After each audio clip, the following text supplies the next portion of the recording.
All right, look, PrizePicks is America's #1 sports picks app, and it's the easiest way to win cash while you're watching games. Here's how it works. You pick more or less on 2 or more players, and you lock it in. That's it. No spreadsheets, no nonsense. If player picks aren't your thing, you can also pick teams now. Winner, spread, total, all in the same app. Team picks are live in 30 states, including California, Texas, my home state, and Florida. Most importantly, new users use code Speakeasy. $5 gets you $50 in lineups for free. PrizePicks. It's good to be right. Ladies and gentlemen, welcome into the Speakeasy, sophisticated sports talk with the best in the game. I'm the large human being nicknamed Carebear, standing behind the bar, Kieran Hickey Simple, and I'm joined here today with 2 gentlemen that made their mark in the National Football League. One being a 2014 Pro Football Focus Special Teams All-Pro. Also an All-American in college, 13. Give me my college stats. It was something like that. Give me my college stats. 1 national championship loss in which your ass could not tackle Mark Ingram. Relax. Or Trent Richardson. Just honestly anyone. Greg McElroy was running your ass. Beautiful people. It is a huge show in the Speakeasy. A gigantic day in news. Hey, if you're watching, hit the subscribe button, hit the like button, hit the bell button for alerts. We got Le'Veon Bell joining the show in about 10 minutes from now. He has been the talk of the town after Logan Paul absolutely ducked him. What a show. Glad y'all here. Y'all could be doing anything. You're kicking it with us. Carebear, get it poppin'. It will be a great show today, and one of the guests that we have here on the show, not a guest, a member of the show here. The show. If you will, the show himself. The Philadelphia Eagles all-time leading rusher, 2-5, 2 live, LaShawn Shady in the building. How we doing today? What's up? I see some running backs getting paid. Yes, sir. Okay. Yes, sir. No, Shady, happy about that. Speaking of getting paid, this man does not. Social Tray in the building. How we doing? That's crazy, man. Acho definitely pays me well, and I appreciate that. Suck up. So I do that. It's a lot of money. It's a lot of money. It's a lot of money. A lot of money. Hey, speaking of a lot of money, hey, we're giving $1,000 away during tomorrow's show. We are giving $1,000 away during tomorrow's show, courtesy of our partner, PrizePicks. All you gotta do is create a PrizePicks account, but wait until we give y'all more details tomorrow. Make sure you're tapped into tomorrow's show. We are giving away $1,000 to you. Look, it's going to be a great show, gentlemen. I just want to start off by saying I love you guys, man. Love you too, bro. You know what? I appreciate it, man. I love you too, brother. Thank you, bro. Shady? All love, homie. All love. Can we settle this? That's not. Yeah. Can we settle this in the chat? I didn't want to have this conversation. Here we go. My dear brother Wes helps produce the show. Was walking out of the studio. I was like, "Hey, Wes, love you. Let's make it a good show. Love you too." Shady's like, "Love you." Yes. I said, "Hold on. It should be okay for a man to tell another man that you love them." Can you ask the chat? It should be okay for one man to communicate to another man that I love them. I asked Shady. I said, "Shady, don't you tell your son you love him?" Shady responded and said, Yeah, like majority of times. Yeah, I mean, my dad didn't tell me. I mean, I say I love him, but it's like we don't just do it every time we speak. I mean, I got full custody of my son. He sees me every day. He know I love him. I take great care of him. My daughter, now I tell her I love her every day, every What's the difference? Because he's a boy and she's a girl. Like you and Wes, I mean, I don't know what's going on. Right? Let's not do that. I'm just saying that, like it's not your dad. You know what I'm saying? Like, it's not for me. That's all. I ain't saying you're wrong. I've never. Well, let me go as far as to say you're wrong. Well, it's opinion. Let me go. Opinion. So it's like, I don't know if it'd be wrong or right. You know what I mean? Life is short, 2-5. If you love somebody, guy, girl, you tell them in a platonic fashion, "Hey, I love you." Especially if you got kids. I didn't grow up here and I love you. You know, African households, you have food, don't you? You have food. You have house. My dad didn't tell me that. I knew my dad loved me. But given like, don't you think next generation, we have to do better than our parents did in making. Now I tell my dad all the time before we get off the phone, "Love you, Dad. You finna get this, I love you." I'll tell you that right now. Yeah. My mom been telling me I love you. I text my mom I love you every day. "Dad, now you finna get this, I love you." You know that. But he don't say it back though, does he? Now he does. Oh, he does. Now he does. Now you are a little emotional, right? I am very much so. Right. Very much so. But the truth is, right? I've been around so many people that they do this. And that does nothing for me. I got a lot of homeboys that tell their kids they love them all the time. "Love you, love you." You barely see them. I know people that had kids. They had kids though, right? Okay. Oh my God, I love you, love you. What you doing for them? Okay. What you doing for 'em? So for me, the whole talk, I don't really, you know what I mean? So you're not. I show love by how I treat you. It's with your actions, not your words. Come on now. Okay. I like that. That I see take what is you're growing saying. on me. He shows love rather Wait. than saying it. For What's sure. wrong, Trey? No. A wise man once said, What do wise men say? I'm listening. let me think. He said, Wiseman did say, "Let me think." One time. if somebody, yeah, they did. Something to the effect of, if you love somebody, you should tell them. People never get the flowers while they can still smell them. Oh, that's facts. Yeah, something along them lines. So if you feel it, you should spill it. Yeah. Say it. Tell them. Tell them you love them. There's nothing wrong with that. Some people love in different ways too. Yep. Some people want to receive gifts. Some Yep. people like words of affirmation. Talk about Some it. people like physical touch. Correct. Some people want to be verbally told, I love you. That's it. And that's okay. Tell That's them it. I love That's them. fine. Meet them And- where they're at, Shady. And it's a shady intervention. Yeah, This for wasn't sure. supposed to be. Yo, Yeah. so, But this was a shady intervention. so wait, do y'all tell each other y'all love each other? Me and Trey? Yeah. I don't think we have. Not- yeah. I'm sure because Wes will. Yeah. Yeah, Wes will. Yeah, in this that's shade. true. I'm Yeah. sure. What's up? Yeah. Do you love him? Trey? Yeah. Love you, my Yeah, dog. I love my dog Acho. That's my What? dog, Yeah, man. ain't nothing wrong with that. You know what I mean? wrong with Like, that, bruh. but here's the thing. It doesn't make me feel less masculine to At tell all. somebody I love I you. didn't say it did. Not at all. You know what I'm saying? I didn't say it did. You did. All I'm saying is that in the Speakeasy, this is why I love Speakeasy, because everybody's their own opinions. Right? Hold on, pause. And everything. No, anytime. Oh wow. How the hell can you love the Speakeasy, but But you not can't love the love the individuals individuals that create the Speakeasy? Yeah, that's a That good does point. not make sense. a You good point. literally That's not said, true. That's this not is why I true. love the Speakeasy. Yeah. To Shady McCoy, he loves the Speakeasy. So what do you love about But you don't love the individuals love- that literally embody the Speakeasy. come I on. love how Heartbreaking, we got 4 brothers that can see things totally different, and we still get along. Yeah. It's a lot of stuff y'all saying that I just totally disagree with. I had an argument today about somebody. I'm like, oh, I didn't even say it. It's just so, but that's my boy, Yeah. and it's like we all homies. It's like our experience is a little different, and how we think is a little different, but we still are solid. Because that whole loving thing is like kind of wild to me. If something detrimental happened to one of us, we became crippled, I'll be hurt. paralyzed, I'll be dead. hurt. I'll be hurt. At the funeral, would you say, I love this guy while he was here? I mean, I don't know if we get into that. Like, I care about you. I ain't about who I'm telling that to. What's the difference between I care about you and I love you? Dude, bro, I don't be telling other men I just love them. That's not me. You can't change it to me. Like, there's some things I just can't change in That's you. fair. Yeah, and you, I that's can't. fair. You know what I mean? Yeah, that's I'm fair. not gonna be calling this. You know what I'm saying? Yeah. Alicia But Keys said you never know when you're going to see him again, though. Like Karen, I call about him it. Karen. Yeah. Because for a while I was calling him Carebear. I'm thinking like, whoa, that's uncomfortable for me. Let me Yeah. just call him Karen. You know what I mean? Yeah. So the loving things is low. The loving, that's just like. But you show it. I just said you that. I show love. Yeah. Okay. But the whole like. But you'll say all love or much love. Yeah, 'cause I'm trying. It's Will you awkward. even say, I got 'Cause it's love something for you? Some dudes like, yo, I love you, big bro. I love you, bro. I was like, yeah, all love. Because it's just like, it's a little awkward. You're not my dad or my brother. Like, you know what I'm saying? Yeah. But you do love them. You just don't feel comfortable saying it. I mean, yeah. Okay. That's I fair. mean, love. All right, Like, he that's admitted fair. it. Like, we say love. Like, what do you mean? Like, hold up. Nothing romantic, Shady. It's No, platonic. I'm just saying, like you my homie. Let's I love you. Like I would sacrifice a lot for you. Yeah. Why are we? But I just that's just you my dog. Let's just leave it there. Why the love and like you my dad or my son? No. Let's Shady. shady. Yo, you my man. It's just I want the best for you. Yes. I wouldn't Yeah. want Oh, anything yo, bad man. to happen to you. Oh, of course. I want to see you thrive and be successful. Yes, I love you. yes. That is all that comes with a platonic I love Yo, you. I like everything you just said, but the last part that the love is like, why can't I just say I want the best for you? Shady, I want you to succeed. You know what it is? Shady, who Growing hurt you, up, man? that's what I'm. But Yeah, who hurt you, brother?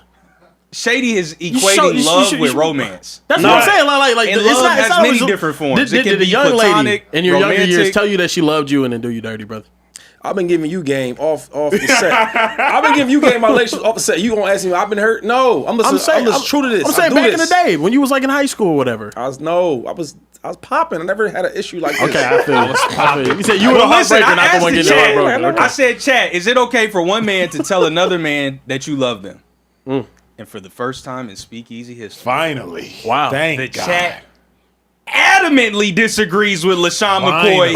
finally. To the tune of 89% saying 89. Come on yes. now. You can tell another man that you love them. Clap it up for the chat. Yeah, Hey, we getting rid of hyper masculinity and toxic masculinity. All 2026, we get rid of it. I'm done with this conversation. I just want to say this. There's nothing wrong with, like, if somebody don't want to just be like, yo, I just love you. They don't want to do that. They don't gotta be that. You ain't gotta be all that. It's just like, yo, like, I just love you. They don't need to grab your face, tell you they love you, and kiss you, but they tell you they love you. y'all want to say I love you. Y'all cool. Y'all like crying. I don't do none of that type of stuff. So it's like, it don't make me wrong. Trey can't cry at his wedding, brother. Not again. Trey, I know we got some super chats. We did get some super chats. The chat is popping off already. So Swaggy D. said, yo, Shady, you know Geno was the QB with the Seahawks. What'd he do? Was JSN an all-pro before Darnold? Also, why is Jay Jettas on social media wanting Darnold back? Also, I bet Shady and Carebear can't do 30 push-ups. That was a loaded Shady and Carebear? Yeah. Shady can definitely do 30 can do push-ups, bro. That is What y'all talking about, bro? Yeah, Nah, I've been in that gym, though. I'm not gonna lie. I'm getting there. I'm Okay. getting there. All right. Getting there. Not 30 push-ups. I can do 30 push-ups. I'm a grown-ass man. But, like, Yeah. Can you? yes. Are we serious? In a row? Without Yeah, stopping? I'm in a row. I could do 30 push-ups, bro. Turn it red. What? Just say turn it red. Don't Come on, bro. backtrack. Come on, bro. Hold on now. Hold on now. Hey, look, I believe you, dog. That's okay. Forget that prayer pressure. We love you. Don't worry about it. We love you. Don't worry about it. Hey, listen, we got another one. Central Cash said, telling the man you love them is normal. I don't tell my dad I love you as much, but I do tell him. While my homeboys, when I tell you I love you, I got complete love for you, and you are a brother, not a homeboy. Okay. Okay, I like that. I had the same thing I with say that. La love, cuz. Shady does say that. Nah, Yeah. I said the same thing No, with my man, close I friends, though. love- They're like my brothers. It's like, it's not even like I a just best tell my friend. bros, all right, love you, bro. That's Just text. pass This it. is Like, the it's same just, thing, all right, yeah. love you, bro. I'll let you. All right, peace. This Trey just dapped me up on me. Now, do you make intense eye contact while doing it and dapping each Most other of the up time, chest it's to not chest? even, it's just on the phone. Okay. Yeah, no, love you, bro. yeah. All right, love you, bro. But I'll if he's let in you. person, no, ask your question though. If you in person, If you're in what person, you just like, right here, boom, lock eyes, bring them close and tell you, like, bro, I love you, bro. No, I don't do that. Only at a wedding. When my dog was getting married, Okay. and it was when I was yeah. like, I'm so proud of the man you've become. Yep. You know what I mean? Yeah. Like, it's just crazy. Like, I really love you, bro. Hey, when I'm That's No, real. There's no, nothing no wrong with BS. that. I had some homies tell me that at the wedding. Yeah. when I'm drunk, I'm the aggressive. I love you. You know what I Oh, mean? that's the 'Cause, worst. That's the worst. That's not the worst. I can be abusive. No, that's That's the a worst. great. That's a great. I'm spreading positivity when I'm drunk, and you think the worst is. It's not the worst. So how you be, dog? I Bro, ready. nah, like, You I too got- big to be Too running. big. You're too big. No, for that, it gets a bro. little scary though because it's too intense. big. Like, How you be? like it was How two you be, Thanksgivings homie? ago. You know, Blackout Wednesday. We do that before Yep, the yep, yeah. So me and my friends blacked out. Yep. I did so. We were outside. We were at a bar. I ended up like dabbing up my best friend D Will. I looked him dead in the eyes. I was like, D Will, I'll really kill somebody about you, bro. I really love you, dog. Nah, keep that And he energy was- away from me. I ain't drinking Like with for you. a 300-pound man to come up to you and be like, "Yo, I'll actually murder someone for you." It was intense for him, but I meant that don't from play- my spirit. Like you I love him that much. So the message was like, basically, I don't play about you. Yeah, I don't play about Correct. you, bro. You my dog. Hey, hit 2 more super chats before we get up to later. We got a on. $50 super chat from Exterminator Richie. Said, "God is good." all the time. And all the time. God is great. God is good. Come on now, excited about first day free agency in the Speakeasy. Been watching every single episode since October. Yeah. It's hard day for my Eagles defense and It Howie is. we trust though. Yes, we do. We do. We trust. Every now and then, though, how we do, like, you know, when the track starts skipping? Yeah. Every now and then the track starts skipping. I'm not convinced it's skipping just yet, but like Yeah. every now and the Jalen Phillips loss, a big loss, and the Kobe Dean loss, it can be mitigated by Jahad Campbell. The Reed Blankenship loss is a big loss. Reed Blankenship been a starter since he showed up there out of Middle Tennessee. It's like, who's this cat? Been a starter for both Super Bowl appearances plus the Super Bowl win. So the Eagles have had some losses. We're going to get to that.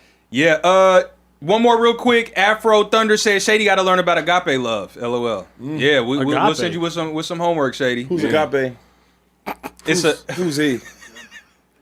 Where's he from? last one I got Cameron Brown B17. What neighborhood is he living in? First time super chat here. Wanted to say I love the show, you guys. Keep up the great work. Who is your guys' favorite in the NBA right now? I got the Spurs.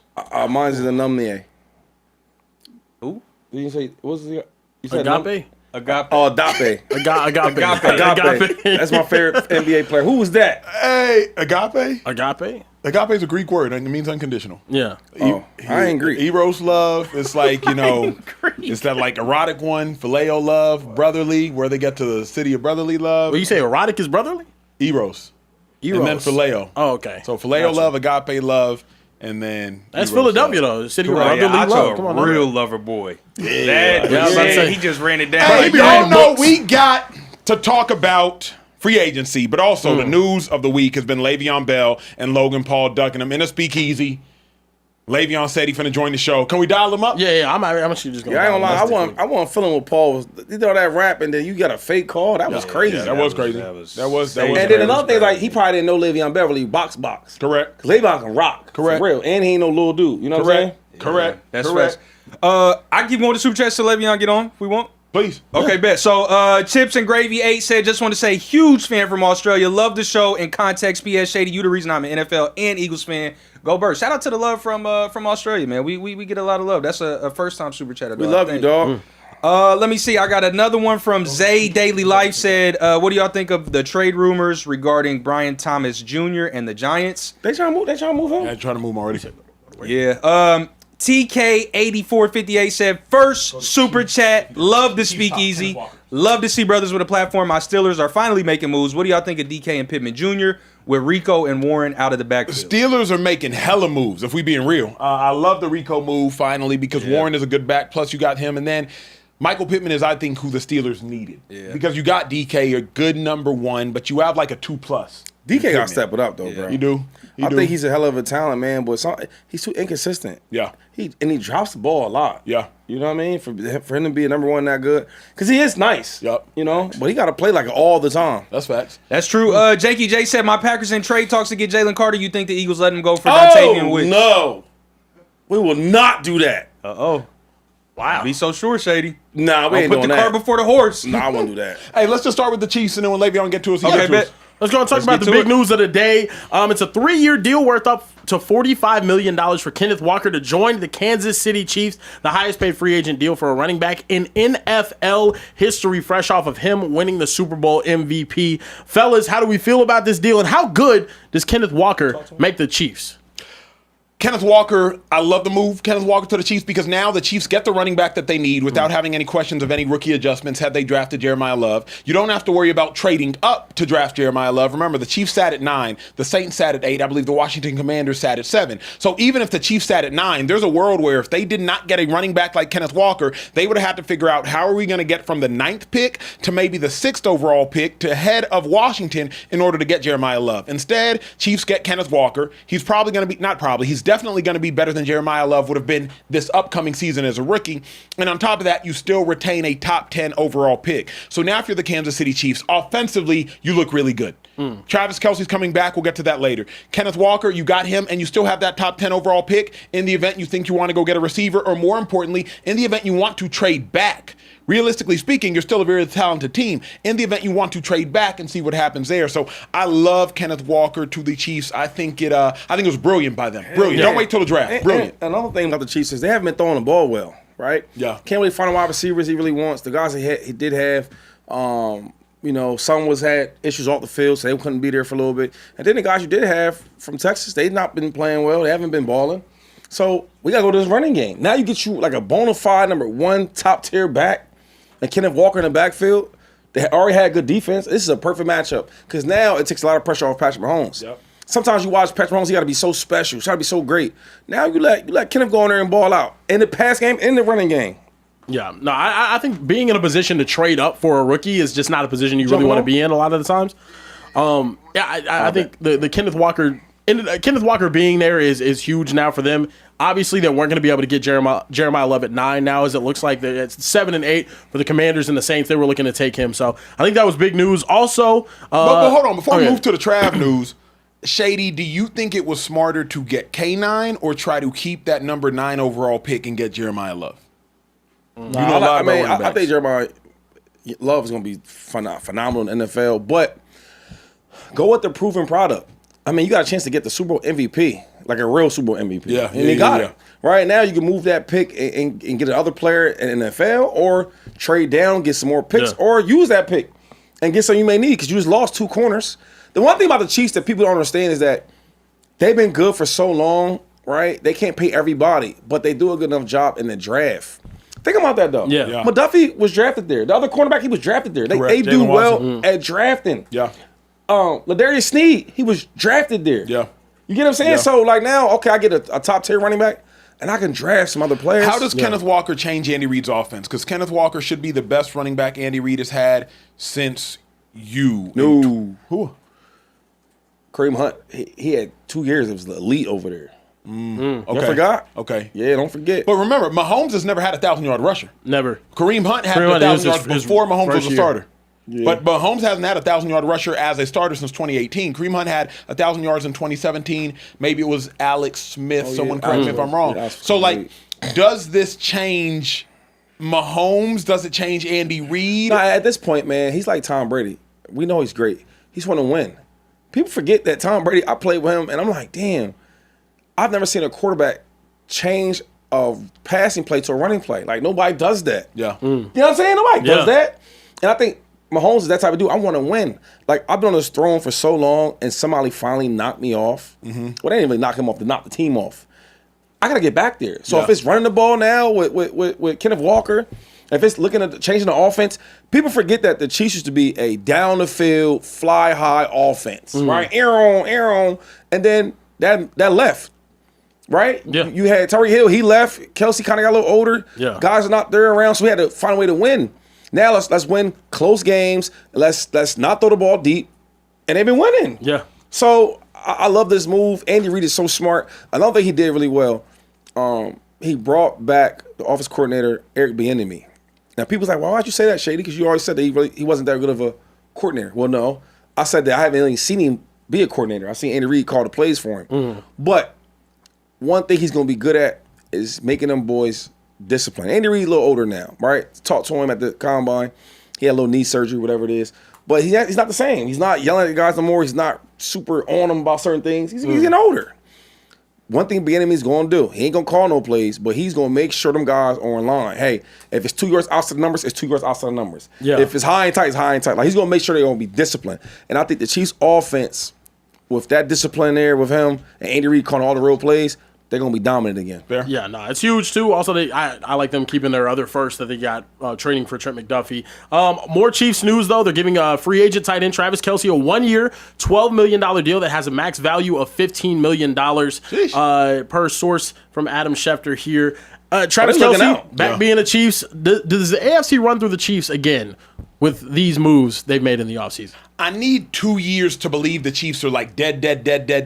It's hard for me to say the AFC runs through the Chiefs because remember how much they're losing on defense. But I love what they're doing on offense, particularly Kenneth Walker. Travis Kelce, I don't know what he is anymore. I don't think he's a 12. I know he's not a 1,400-yard tight end. Is he still an 800, 900-yard tight end? Absolutely. Is he still a 7-touchdown tight end? Absolutely. But y'all got to remember, bro, they lost Jalen Watson. They lost Trent McDuffie. These are gigantic losses. They lost Brian Cook. These are gigantic losses. Leo Chenal, he's a player. He's a real good player. Was good, yeah. So when I think about the Chiefs, I can't say it still runs through the Chiefs because the Texans are making moves. Added Reed Blankenship to a defense that's already lights out. The Broncos, they're sitting here making moves. They're trimming some of the fat. They're making moves. And the Patriots, it's not like they're going to fall off a cliff. So I don't think it still runs through the Chiefs, but the Chiefs are going to get back to 10, 11 wins so long as Mahomes is healthy. I can see that. I'm going to say yes. They've been dominant for so long. Dominant. 9 straight AFC East. Yeah. Or West championships? Yes. Come on, dog. Okay, so this year they missed one. Cool, it happens. Nobody's perfect. But best believe, though, they're going to come back for revengeance. I think with Andy Reid being there, Patrick Mahomes, who he is, and even Travis Kelce. He might not be the old Travis, but he can come there with an attitude. And then you bring in one of the best running backs in football with Andy Reid, the way he's calling plays, they're going to be good. They got Spags always been a good coordinator, so the defense is going to be good. They're going to compete. They're going to compete. I think it's easy to discredit them and act as if they're just going to be done because their main core of players are getting older and now they lose one of their best defensive players. But this is an AFC side that just had the New England Patriots win it. The New England Patriots and Broncos were in the AFC Championship. I don't think they're going to be struggling that much longer. Well, actually, let's go ahead and get to the big news of the week. Le'Veon Bell calling into the show now. Let's get it. Going to give him a call back here.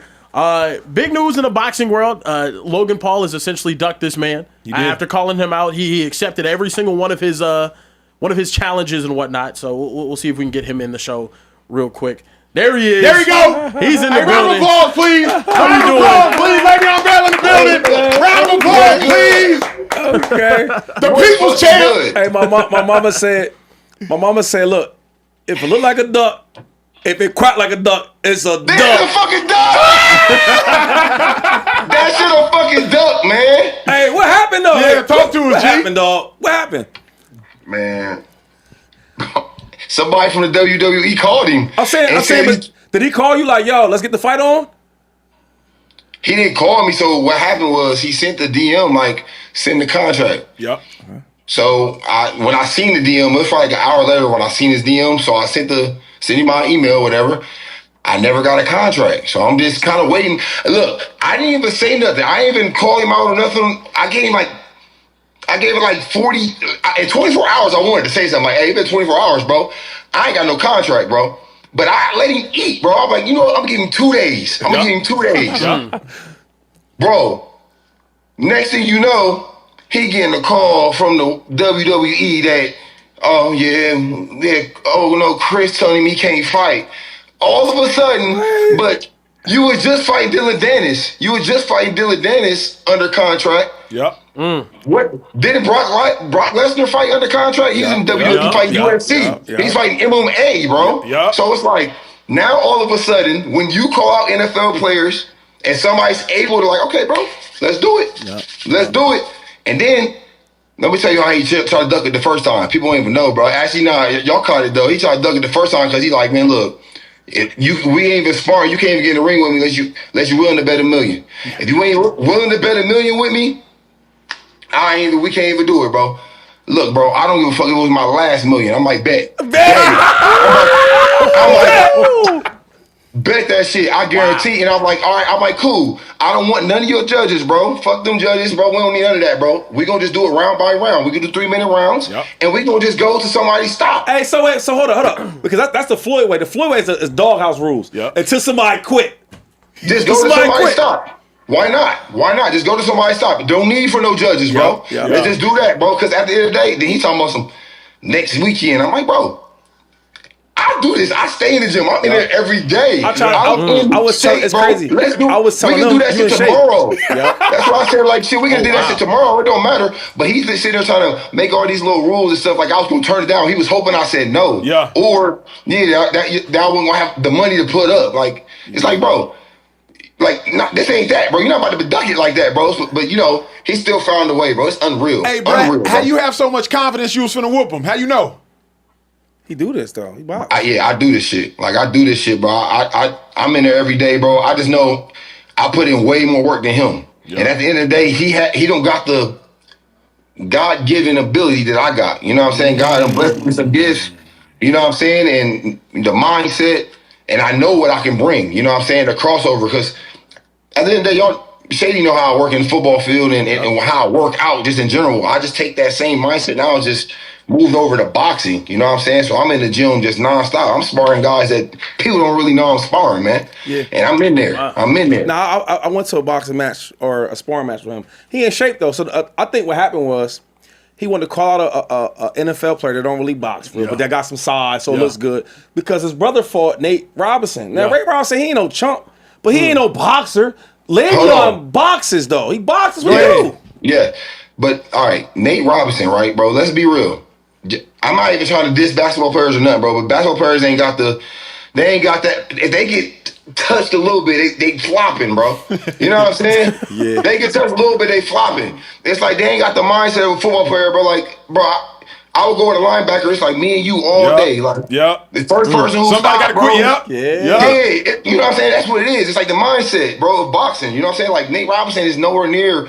He don't have that in him. He's a basketball player. No diss the basketball players, but they little soft. No, I was using him because like the name. He got a name. So when he fought Nate, You know what I mean? He knocked him out and all that, but Nate don't box. You know what I'm saying? Another thing is this. I was saying the way they got their fame, and I'm not hating because everybody got their own way out. But yo, they was doing like cartwheels and flips on YouTube. Right? YouTube? Yeah, fine. And like dudes like that, that's how they get their name. Like they it's like attention guys. I'm trying to get attention. But Le'Veon, bro, I said he went through it. High school went through it. College went through it. Now the pros, he different. He wired different. Yeah. You want to fight? Let's fight. That's what I said, bro. Right. I said, like, they athletic, but you an athlete. And it's a difference. You feel me? You said it perfect, bro. You said it perfect. That clip, bro, that was a perfect clip, bro. I'm like, bro, I couldn't have said it no better. I'm like, bro, he, like, athlete. That's what it is. Like, yeah, Logan a little athletic because you work out, you in the gym.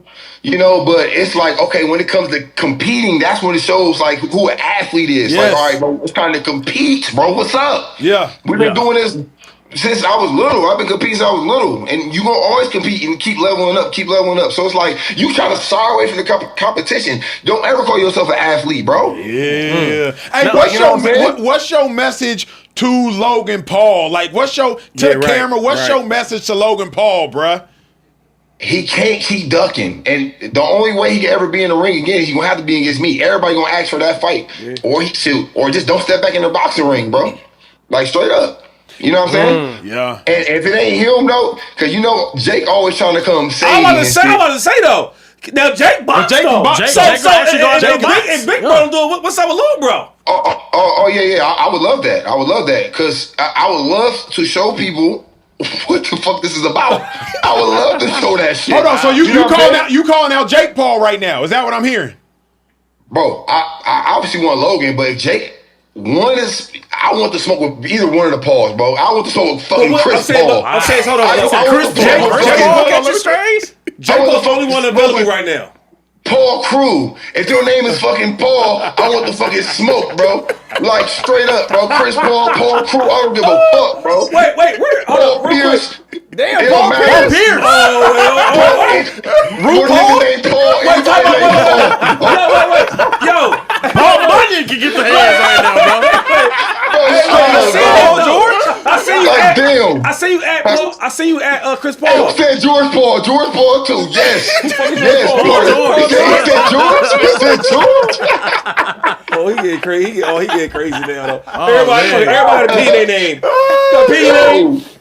No, straight up though, bro. But nah, bro, he was duck that smoke, bro. He ain't gonna be able to keep ducking it, bro. But shit, if Logan wants to duck it and Jake want to step out, bro, I would love that one because a lot of people would be like, everybody would pick Jake. Everybody would pick, but I would love that. I would love that. I would love that because I'm one of the people who want to shock the world, and I'm ready for it. And I'm one of the people who stay in the gym. So if they was ever trying to secretly try to call me out, try to make it quicker, I'm ready if it's quick. You want to train? You need 8 weeks. You need 2-3 months. Whatever you need, bro. Y'all take it, bro. But I'm ready whenever. Hey, real quick, talk about that Adrian Peterson fight. Rome, you got the clip? I don't want to see that. That hurt my heart, dog. Rome, you got the clip? Why he do that though? Why he do it like that though? That was crazy. I really want to know how this fight came about though as well. Because it was just that jab to the body and then that straight right all day. Like he was lighting them up. Bro, I wanted to know you see it's round 5. You see it's round 5, bro. I've been hitting you with that body jab all fight. Body jab. I seen the overhand right. I seen it, and I went for it early, like round 2. But I missed. And I didn't want to keep showing it and keep missing. You know what I'm saying? So I waited a little longer. Waited to round 5, round 4. I didn't really see it. Round 5, I'm like, yeah, this the last round. I got chance to do it. Hey, one more time, Rome. One more time. Let's see the clip one more time. It's early too. It's early in the round too. It's early in the round. I'm like, shoot, this is the last round. I got a chance to do it, bro. I got to do it right now. I gotta go. I'm gonna go for that overhand right. If I didn't get it right there, I was gonna keep going for that shit for the next minute and a half. My question for you keep going for that shit. Have you been offered any other boxing matches since this one against Adrian Peterson? And if not the Paul brothers, who is someone that you want to take on, bro? Yeah, I've been in a couple fights. I've been in a couple fights already. Okay, got you. Yeah, but I wanted to keep leveling up. I don't want to call out no names because I feel like when I call out names, they duck me. You know what I'm saying? So I'm going to let the stars align. You know what I'm saying? And I feel like everything going to just happen. You know what I'm saying? When I get to the right promotion, you know what I'm saying? Because there's a lot of good fights out there for me. Yeah. You know what I'm saying? But I'm looking for that Logan Paul fight. I'm looking for that Jake Paul fight.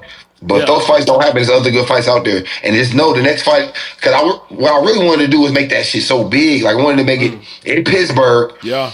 At the NFL draft, bro. And he was talking about all that NFL and, these ain't athletes and this and that 30's cute, whatever. It's like, all right, bro, come do it in front of everybody. Let's let everybody see what you're about. Hey, real quick, let's talk a little bit of ball before we let you go. First off, you had one of the biggest question marks in all of football history. And everybody wants to know in the chat, they asking us, when you sat out that season, do you regret it? Why or why not? For context, top of the game, what best running back in football, at least the top 3 running back in football, sits out a season because of a contract dispute, ends up going to the Jets in the prime of his career, a questionable decision, but he stands 10 toes on it. Do you regret it? Why or why not? I don't regret it. Because, at the end of the day, if I was a person who regret what happened, I wouldn't be happy who I am today. Yeah. You know what I'm saying? I think everything happens for a reason, and you learn things as they go on. Like, each decision that I made since I was a little kid all the way up, some might be right, some might be wrong, but at the end of the day, it made me who I was, Like, in every decision, when I look back, maybe when I was 8 years old, I'm like, man, maybe I should have did that a little different, and I could have did this, or when I was in high school, I could have did this a little different. Maybe I would have did that. I would have been a 5-star recruit, or, whatever.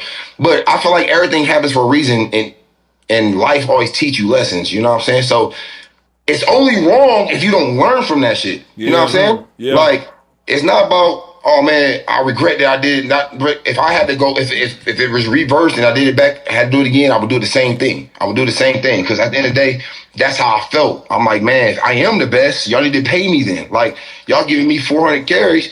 Man, it's a lot on my body. Yeah. You know what I'm saying? And I was feeling like that. I was 25 years old, 26 at the time, 24, What about all the people saying how much money you lost by making that decision? It's not about the money for me. It's that, and that's why I told Logan the same thing. It's like, it's really not about the money. Like you seen, I turned down a whole season because y'all trying to set accolades and things like that. It's like, it's not even about that, because money is gonna make me happy. Yeah. It's about me establishing myself and my, like, how I feel. You know what I'm saying? Like, I can be in the locker room and be unhappy, or not feel wanted. Yeah. I wanted to feel wanted. I wanted to feel appreciated. You know what I'm saying? And I feel like, bro, if I played on that franchise tag again, for one, when I played on the franchise tag the first time, I seen Ryan Shazier and what happened on that field. I watched it in my eyes, you know what I'm saying? So I know this game of football dangerous, and shit, Shady, we played the most dangerous sport.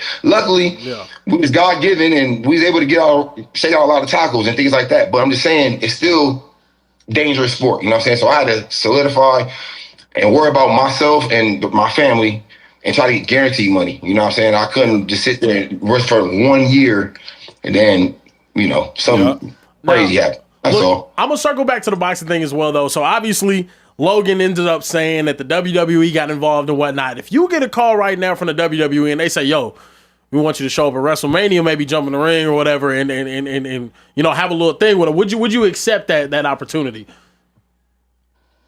I mean, if that's the only way I'm gonna get him in the ring, we gotta wrestle him. Are you saying after the script you just gonna start throwing hands at him? Hey, bro, that's straight up, bro. That's the only way I'm gonna get him in the ring, bro. Hey, let's do it, bro. Hey, I feel it. Last one for you. Le'Veon Bell's top 5 running backs in the NFL today are. Ooh, that's a good one. Today? Ooh. Do I gotta do order, or should I just give you 5? You know you gotta do it in order, G. You bold with your takes. All right, the best one, I think, my favorite one, I'm gonna go Bijan. I think Bijan my favorite right now. Yep. And then Saquon. Okay. I like Jamar Gibbs. Yeah. Jamar Gibbs, yep. This one to get hard. This one to get hard, because it's a couple of guys. I mean, you got Derrick Henry, you got McCaffrey, Derrick Henry, Saquon Barkley, Jonathan Taylor. Oh, he said Saquon already. You said Saquon already? I like Jonathan Taylor too. Okay. Put Jonathan Taylor in there. Put him at the 4th spot. Okay. Yeah, put him in the 4th spot. And that last one at 5, you got a couple options. Yeah, I know what I'm saying. Get hard right here, because it's like, I like Derrick Henry. I like Derrick Henry because people don't understand, bro. When you get that pressure in the box, bro, Lamar relieve a lot of pressure, but you get all them people in the box, bro. That shit get a little tough, bro. It get tough. Shady, who you think? Top 5 running backs. Right now, he's listed Bijan, Saquon, Jahmyr Gibbs, and my bubble guts is going crazy. Oh, wow, that's crazy. Bro, that video of you knocking out Adrian Peterson made his stomach upset, brother. I'm on this crazy little diet, yo. I'm sorry. Hold up. Shady been in the ring, y'all. Shady, I know you've been telling you been in the ring. You've been telling him to move around. Yeah, I move around a little bit. I ain't gonna lie. It's hard. It ain't easy. We're going to get Shady in there one time. I'm going to train him. Yo, he trying to look. One day he there. It's me, him, and Sean Porter. And he like, yo, come on, Shady, let's run around a little bit. I'm like, run around a little bit. Like what? Like get punched? Man, look. Man, all right, listen. Let's move around a little bit. Yo, my first time ever sparring, I was sparring this Spanish kid in Florida. Oh, wait, Xander Zayas. Zayas, Yeah. Puerto Rican. No, he my young boy, but it was one of his training camps, and he had one of his guys in there. I'm like, man, I'm black. Man, let's rock. What's up? You know, Xander what I mean? like that. No, it wasn't him. It was one of his people in his camp. So we start boxing. We just playing a little bit. You know, I'm talking about trash. I'm playing. You know what I mean? I'm talking about Ali. You know, I'm doing all this stuff.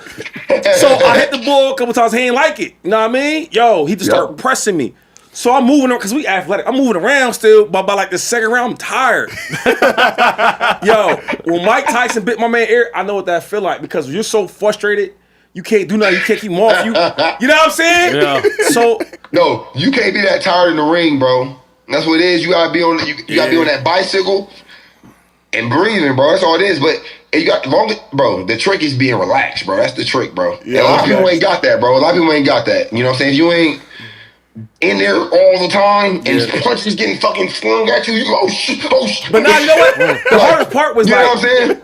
I was hitting him and it wasn't stopping him. That killed me. I'm like, I'm hitting him real good shot, and he kept coming. Yeah.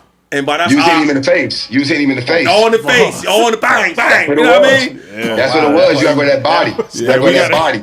We got to pause that whole conversation. You got to pause that whole. You said you punched him in the face. You said you was hitting him and he kept coming. All in my face. Le'Veon, you got to be better than that, bruh. You got to be better than that, bro. He said I was foaming at the mouth. It was all palm. Hey, we ain't gonna keep you here all night, bro. Appreciate you joining in, bro. Hey, much love, man. I appreciate y'all, man. Clap it up. Much love. Shout out to Speakeasy, bro. You The best, bro. I appreciate y'all. My dog. No dog. They gotta get that fight going on. No, they definitely gotta get that fight going on. Definitely need that. The Ain't streets no need bet on it. They don't put Streets nice need bet on it. it too. Put like little 10 grand on it. Have to. I thought you was done, Shady. I thought you was done with this. Well, that's like personal. That's an exception. Yeah, that's like, you know what I mean? Let's have fun with it. God, you know what I mean? I don't gamble. You know, 2-5 Sports, we don't condone no gambling. Yeah. But that's my friend of mine. I'll put a little money out there. Have support. Yeah. Hey, real quick. But here in the Speakeasy, we do. PrizePicks. Code Speakeasy. How's it say? It feels good to be right? You gotta hit the win too. Feels good to be right. Where we at? That's what it is. Look, we gotta talk about a dude leaving home. Mike Evans made the decision to leave Tampa and go ahead and join the San Francisco 49ers. He said the Bucs were aggressive in their pursuit and presented what was said to be a very strong offer. It came down to desire for a new challenge as Evan enters the last years of his career as he is moving on to be a 49er. Now with the 49ers offense, they got Christian McCaffrey, Mike Evans, George Kittle, and Brock Purdy as well. Nice little core there for your team, Acho. Yeah. Question for you guys is Mike Evans the missing piece to the 49ers to get a Super Bowl? Yes, assuming he's healthy. Assuming he's healthy. Like, the 49ers haven't had a dominant veteran wide receiver during a Super Bowl run. You got to remember, the first time that the Niners were trying to make a Super Bowl run in 2019, they had a bunch of, like, good receivers. Emmanuel Sanders was older at the time. They had a bunch of good receivers, but they did not have, like, a bona fide number one like Mike Evans. When Brandon Ayuk was making that run over the course of the playoffs, you have to remember, Brandon Ayuk was still a young bull trying to figure it out. I think he was a year 3 wide receiver at the time. He may have been in year 4, but it was still his first time at the big stage. Brandon Ayuk was not there when the Niners went to the Super Bowl in 2019. Mike Evans is a 1,000-yard receiver out of his sleep. Now, the only question is, obviously, he's had to deal with injuries. But barring those injuries, he is a 1,000-yard receiver. He's even a 1,000-yard receiver when he gets hurt. So if you're the 49ers, You got McCaffrey. McCaffrey coming off one of the best seasons of his career. Now you have Mike Evans. You'll see what happens with Jawan Jennings if they can bring him back, whether or not they can't bring him back. They lost Kendrick Bourne, obviously. You got Mike Evans. You got Ricky Pearsall. You got Christian McCaffrey. George Kittle will come back at some point in time. Like, I love this Mike Evans signing. And most importantly, Mike Evans, no ego, all game. What the Niners need at wide receiver, coming off of Brandon Ayuk, is a dude that has game without the ego. The man sitting to my right, Shady McCoy, knows Mike Evans better than anybody on national TV. He played with him. Mike Evans is all game, no ego. 1,000 yards, no ego. He's not going to tweet about it. He's not going to take selfies driving. He's just going to be on the football field giving out crazy work. 6'5", 240, good enough route runner, great hands, big body possession receiver, and will help Brock Purdy get touchdowns in the end zone so everything doesn't have to go through Christian McCaffrey. Mike Evans is him. You know what? Mike Evans is definitely the piece they need over there. I was actually at his house Saturday, and we were talking about free agency, and he said, he didn't tell me I'm going to the Niners. He was like, yo, this is great possibility I'm going to the Niners. He was like, I like him. Another thing he talked about is I'm going to have so much space and opportunity to work. They run the ball so well over there, right? We talk about the Kittle. You talk about McCaffrey. He can get so many one-on-one opportunities, though. He's a big body, right? Brock Purdy, just throw it up. Mike Evans still can play. He's still in good shape, right? Acho said 240. He ain't 240. He about 225 right now. He in good shape. He's locked in, loaded. I think it'll be a good place for him, man. Like I said before, he's never had that much space. Even when we played with Tom Brady, sometimes we run the ball a lot, or Tom Dennis find him at times. You know what I mean? You go over there to the Niners, though. Kyle Shanahan going to draw that thing up. He's going to draw them plays up for you to get busy. He's going to run the ball extremely well, and he's going to play action. And Mike's going to get crazy, stupid busy. So I like that move for the Niners and for Mike Evans. I agree with everything both of you guys just said, from the very beginning all the way to the end. But let me tell you my issue. The very beginning, what was the first thing you said, Acho? He's the difference in the Super Bowl? Or no, if you he gets said hurt? If healthy. Yeah. If he's healthy. This is a dude that's missed 12 games over the last 2 years, and he's going into a season that he's going to be 33 years old. If he does go out there and play, like you said, the San Francisco 49ers are an amazing team. Kyle Shanahan's offense, they're going to be able to run the ball effectively. I think he's going to be able to utilize him at a very high level. The problem is, what has been the 49ers' issue the past couple of years? Injuries. They haven't been healthy. It's been injuries after injuries after injuries after injuries. Now you get a vet who is walking 1,000 yards out of his sleep. I think Mike Evans is a future Hall of Famer. The problem is, I don't know if he can make it through a season healthy. And now with all the injuries that you've seen the San Francisco 49ers have, I don't know if it's a strength and conditioning problem. I don't know if it's the electric coils around the practice facility. I don't know what it is, but the 49ers can't be trusted to get through a season healthy. It's an awesome move for them. I think their upside is looking better than it was before they made this move. They needed wide receiver help, but I can't sit here and say that makes them one of my favorites in the NFC, especially in the division now with the Super Bowl champion and the Rams, who just added defensive depth. Like I don't see it at all, to be honest with you. I think it's a great move for him. It's awesome. It'd be nice, maybe a couple of 1,000-yard receiving seasons to close out his career, but they're not a favorite to me with this move. But hold on. If you have Fred Warner coming back, which he is, Nick Bosa coming back, which he is, a Niners team that went to the divisional round already. Yes. And now you got Mike Evans added to that roster? Come on, man. Like, to me, Brock Purdy made lemonade out of, I can't even call it lemons last year. Yeah. Out of limes. He turned that joint, like, straight up and down. Yeah. And now you're adding Mike Evans to that roster, bro. Like, and Mike Evans is a dude you have to circle. He's not just a guy. He's like a dude that you have to actually circle. To me, it's like, Kieran, you can't overlook this team and Kyle Shanahan and what they're capable of doing. Like, I can't overlook Kyle Shanahan. I will overlook this team if they're hurt again. Because their injuries haven't just been, we had a guy miss a couple of weeks. No, you have guys miss the season. You've had Nick Bosa miss multiple seasons now. You've had George Kittle have injury after injury after injury. They're not, and also, how do they come back from those? How many times have we seen big injuries where guys are out for a year and they don't come back the same player? I can't put my faith in faith whenever it comes to the 49ers being a Super Bowl contender again. Especially whenever the other teams in that division are just better right now. From a roster perspective, the 49ers used to be better than everyone in that division. Now, I don't know if they are. They're not. I don't think they're a better roster currently than the Rams are. I don't even know if they're a better roster than the Seahawks are. The Seahawks defense is young and good. Offense, young, good. Losing K9 hurts, though. But still, like I think that's a team that's getting older. The 49ers have to win it in the next couple of years. If they do, this is their window. Is this the window 2-5? Because that was, as Kieran was talking, I was thinking Mike Evans, as good as he is, and he's very good, he is old. Fred Warner, he's getting older. George Kittle's coming off an Achilles, and George Kittle's old. Yeah. Trent Williams, it seems like they're in trade talks. Obviously, Trent Williams is old. Christian McCaffrey, for a running back, he's old. Like, is Nick Bosa, 29 years of age, coming off an injury? You guys are right. They are injured. I mean, they are old. But my thing is, like, I'm not talking about the Niners for the next 4 years. Yeah. I'm just talking about this year and next year. I was talking to Mike about it. And he was like, one of the things I like about the Niners is they ready to win now, right? And if he got 2 years to give him, why not? He got a 3-year deal, probably 2 years guaranteed for sure.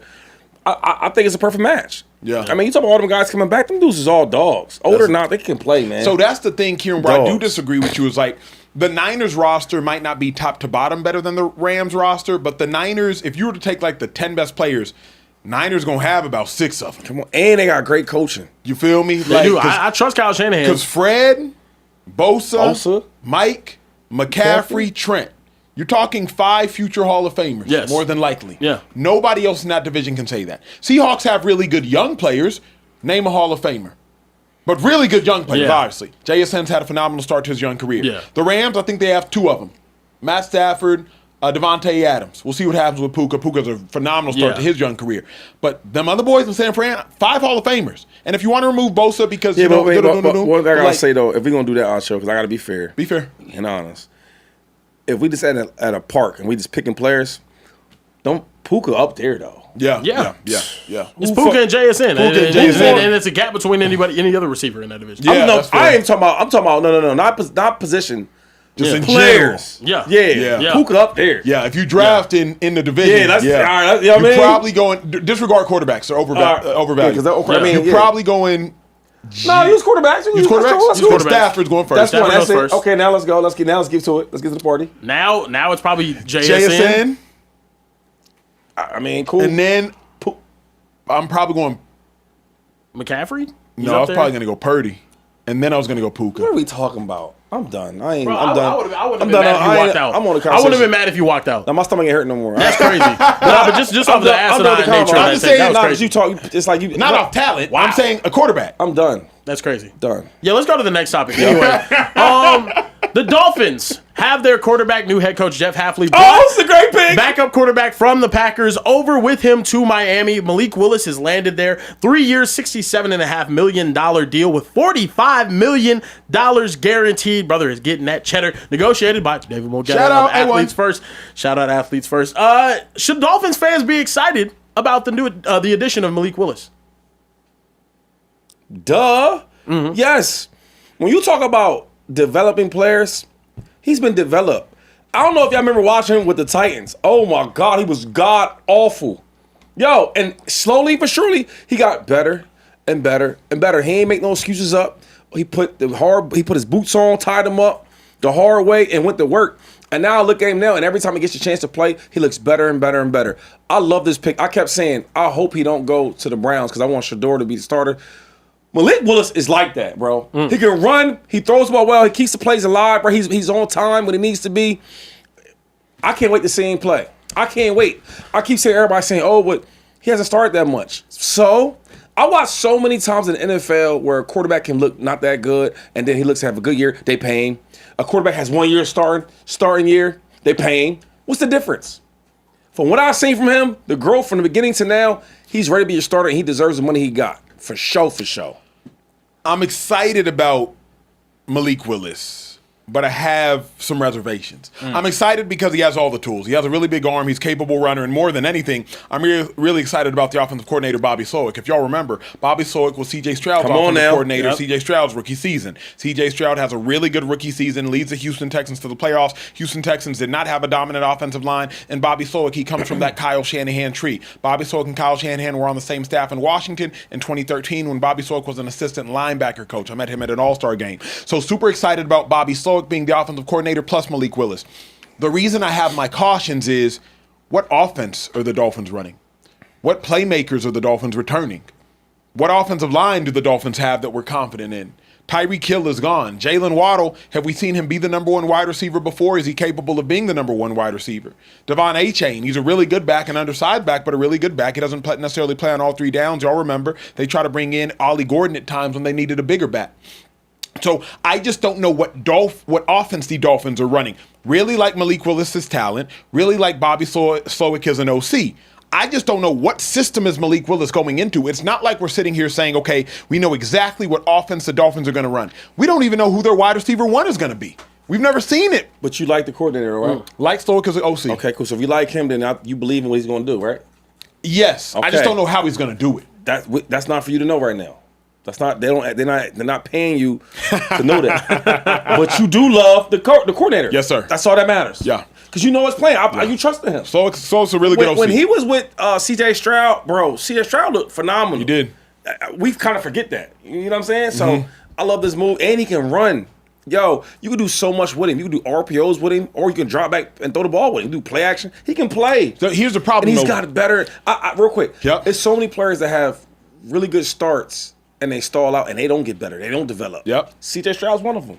I could name players. You know what I'm saying? I think Tua's one of them guys. I think Tua's always in that area where we just didn't know what he really was. Yeah. He gets with a really good coordinator, has a good year or two, and then the real him show back up. The one thing about Malik Willis I can say is every time I watched him, and when he was real bad, to now, he's consistently got better and better and better. And that's what you want in your quarterback. And he's going to have a great year. But here's the thing. And like I say cautiously optimistic, not to be a pessimist, not even to be a hater. We just don't know enough. Malik Willis has started 6 games. Like, Shady, you wouldn't let me after 6 games say that a rookie is great or a rookie is bad. You'd be like, Acho, it's been 6 games. He has 6 starts. Won some, lost some. Had a really good game against the Baltimore Ravens, was it? Where he went 19-21, Kieran? I forget whatever game that was. Games. A couple good games. But he just it's 6 starts. So the dilemma for me is just I haven't seen enough. We do not know once a defense has a full scouting report on them. It takes 4 games consecutively for a defense to build up their scouting report. We don't necessarily know, hey, how's he like to escape the pocket? Hey, does he throw deep right or deep left? Hey, when he does escape the pocket, does he escape the pocket to run or does he escape the pocket to pass? We just haven't seen him play a game where a defense has a legitimate game plan for him. 6 starts in his career. I believe last year he had 3 or so starts. Yeah. Well, I'll just say this, though, man. Respectfully. Please, be respectful. I watched Sam Darnold come back from the dead. I watched that. I really watched that. And if he can do it, anybody can. I watched Daniel Jones. Yeah. Okay? Right now, he's asking for $50 to almost $60 million a year. So if Daniel Jones can come back from the dead, anybody can do it. Yeah. Baker Mayfield. I mean, I watch these players come back from the dead. Yeah. So, like, how can you on one end believe in Baker now, believe in Darnold now, and all these guys, and you can't believe in Malik Willis? Yeah. Watch Geno Smith do it too. I watch Geno. Like, come on. It's not that I don't believe in Malik. It's just that, like, we don't have enough information for me to say objectively Malik's going to be great. I don't know. I don't know what Malik is going to be. He's a question mark, but the thing is, in free agency with quarterbacks, if you're going to be able to get one, there's going to be a question mark there around them. Yeah. With him, he has the highest upside of anyone. So I think this is a huge move for the Dolphins. As far as Jalen Waddle is concerned, is that number 1 wide receiver target. He got to the league his first year. He was the number 1. He got a 1,000-yard season. Second year had a 1,300-yard season. Then after that, 2 started falling off because of all the concussions. That's the way I view it. I think Jalen Waddle is an amazing player. I think he can be a number 1. He got 100 receptions and 1,000 yards in his first year in the league. I'm excited to see. Does Tyreek show up after that? Tyreek shows up right after that. Then he has 1,300 as a 2. Yeah. I think that it's a situation now where you have a good core of players. Obviously, this isn't going to be a team that's going out there and competing for Super Bowls right away. At least I don't think so. Defensive head coaches in the AFC are doing a great job right now. But Malik Willis has the highest upside of any free agent quarterback out there. And the risk that you're taking is if he doesn't work out, cool. We're not committed to a franchise quarterback right now. We're committed to see if you can go out there and do it. He has 2 years to show, hey, I can be the franchise quarterback for the Miami Dolphins, and we can build around him. I think it's a great move. He's still young. He's very talented. We've seen the talent not be utilized well in Tennessee, but guess what? Tennessee has had dog crap quarterbacks for years. Years. Wasn't until, even now. Like you have Cam Ward now, and you're hoping that he can work out, but you haven't seen many quarterbacks play well in Tennessee. Are you convinced? And the head coach is nice. Yeah. Jeff Hafley is like Jeff Hafley's a great coach. I had him ever since Pittsburgh. And everywhere he go, he's done well. And everybody you ask about him, they say the same freaking thing, bro. He's a different type of coach. Yeah. Absolutely. Players coach. Let me ask you this, Kieran. Obviously, you're biased. Are you convinced Malik Willis starts? They drafted a quarterback last year. A highly talented quarterback last year. I'm not that biased. That's crazy. That's crazy. The guy from Texas? Quinn Ewers is not playing. Bro, the truth is, other than John Robinson, y'all don't have a lot of good players in the league. Y'all don't. Texas not that good no more. Byron Murphy, 2 sacks in the Super Bowl. Shout out my defensive tackle. What? That did happen. We got some defensive tackles. We got some defensive players, brother. Come on, man. We do. The reason I bring that up is there was a dude who was supposed to start over Russell Wilson. Packers dude. Matt Flynn. Matt Flynn goes to Seattle. He's highly paid at the time for that contract. Supposed to start over Russell Wilson. 3rd round pick Russell Wilson shows up, absolutely dominates, beats out Matt Flynn. We never hear from Matt Flynn again. Yep. Matt Flynn had a few good games with the Packers. Malik Willis has had a few good games with the Packers. So the only reason I bring that up is, realistically speaking, $45 million isn't so much money that a team couldn't come into camp and be like, hey, not to mention, who plays more like C.J. Stroud? Bobby Slowick, who coached C.J. Stroud. To everybody's point, Malik Willis has a higher ceiling and a higher upside, but who plays more like C.J. Stroud? Quinn Ewers or Malik Willis? Bobby Slowick is just used to a C.J. Stroud-esque quarterback. Yeah. That's the only reason Quinn I Ewers bring ain't up that that good, question. though. He's not. He hasn't proven anything. So the other guys you're talking about there are good quarterbacks. Another thing is this. Matt Flynn ain't Malik Willis. Malik Willis can run. Yeah. That's one thing I love about a running quarterback. If the arm ain't working today and you not reading well, Take off. Take off. That's facts. Trey, what's up with these super chats, G? Listen, man, we definitely got quite a bit of super chats. Let me get to those. Victor Mo Jr. in the building. He said, unless the Dolphins make significant moves in free agency, Malik is set up to fail. I have faith he can be a game changer, but it's a fire sale for the Dolphins, and it doesn't help that they have to deal with Buffalo and New England in that division. That's true. Not mad at that. Benjamin Todd, 5731, sent a $50 super chat and said, Kieran kept harping about my 49ers injuries. It was hard to watch that. Seriously, though, what is the issue with the injuries? It sure isn't an electrical substation issue. Is it a personal trainer issue, a practice issue? What is going on? That's a great question, and I wanted to ask you guys this. Because in college football, strength and conditioning coaches are everything. They're very much involved with everything. During the offseason, is there a lot of work that you guys are doing with a strength and conditioning coach from the team, or is it really just amongst yourself? Different players do different things. Shady McCoy doesn't have to report. You know what I mean? Like, not most right players now. don't report. Yeah. You know, the me's, the roster player 25 to 90 is there, but you're not doing anything. You're maintaining. That stuff is easy, man. Yeah. Let's keep it real. Yeah. College is the hardest workouts. Correct. Because you gotta do it. And then pros, you making millions. It's like, what, coach? We're like, I'll be there on Sunday. Yeah. You know what I'm saying? Yeah. Hey, but real quick though, not to cut off the group, the chat. But I want to know one thing though, because we all family here. But and we love each other. Yeah. Yo, nobody want to bring up how Carebear or Karen said that Le'Veon wasn't gonna win the fight. In front of Le'Veon? 1-1? No. You said, I said I think Logan will beat him? Yeah. I mean, you want to call him back? I'll tell him. Yeah, my dog standing on it. I know, but I was wondering, like, is anyone gonna bring it up? I forgot. You could have brought it up. I want to see the fight. No, I wanted to see it. Because Le'Veon would have tried to fight him then. When you get in the ring then, you get in the ring, people, I'm walking. That'd be great. Right, where you at? Dominic Scott 1962 also sent a $50 super chat and said, I see them, Kansas City, going to get Delane. KC got a beast at running back. Best of wishes to K9. Shaking my head. Should have used them more. As a Hawks fan, I have to trust our GM. But being so quiet at free agency, minus Job and Rashid, it's kind of worrisome. But I'm going to trust the process. So Trey, all that reading you doing, you want a shot? I'll take a shot. Yeah, they ain't gonna slow my reading down. Listen, I was hooked on phonics and in gifted and talented. Thank you very much. Come on now. G-Man Palermo said, nothing below for the Speakeasy. I am curious on how y'all thinking the Texans are going to do this year. I 100% want to hear what Carebear has to say, being a Dallas fan. How do you feel about the Texans this upcoming season, Carebear? I think the Texans defense is amazing. Yeah. Shout out my boys, Kalen Bullock. Shout out Kamari Lassiter. Will Anderson. They're an amazing team. They're a fun team to watch. They're awesome.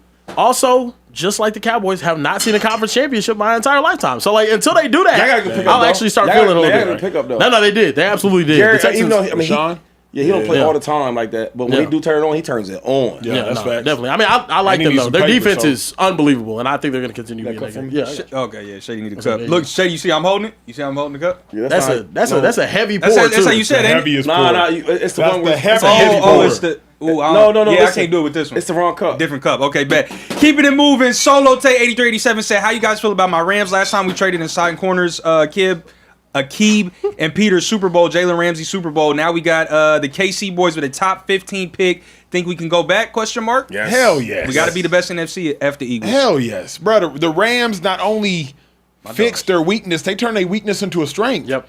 Like Quentin Lake's a really good nickelback. Absolutely. Plus Cam Curl. Plus Jalen Watson, plus Trent McDuffie. Like, God, dog. Like the Rams is like that for real. This is. There's a couple of teams. I like seeing this before the season, though. Yeah. The Ravens and the Rams have gone out and said next year we're coming for the Super Bowl. So those are the two teams that I think should be favored. The Rams are crazy stacked right now, bro. On highlight for sure. Bree and Charles 9237, lady in the Speakeasy here. We love that. We love our women Speakeasy regulars. She said, I'm a Ravens fan. Much love to the show. What are y'all thoughts on the New York Ravens? Harbaugh done snatched 3 of our guys, including Isaiah Likely. Shaking my head. That's a great pickup. That's a great pickup for New York.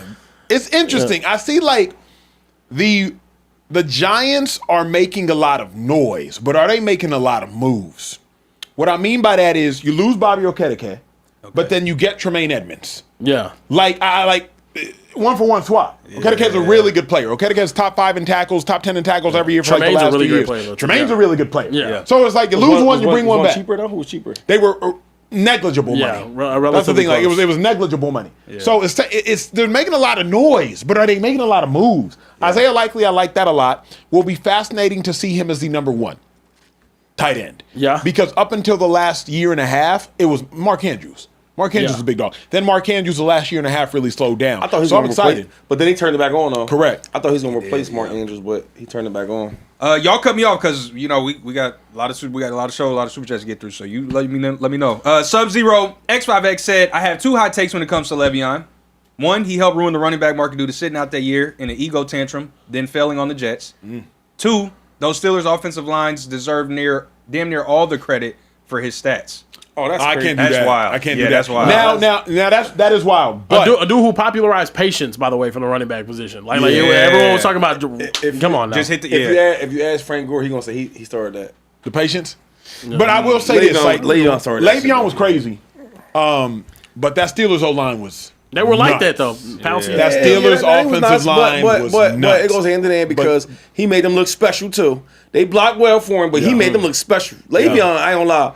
He had like 2 years. I was like, woo. Yeah, first team All Pro twice, I think. Because he's running you over. He make you miss. And he outrunning you too, crazy enough. Yeah. Like you weren't catching him.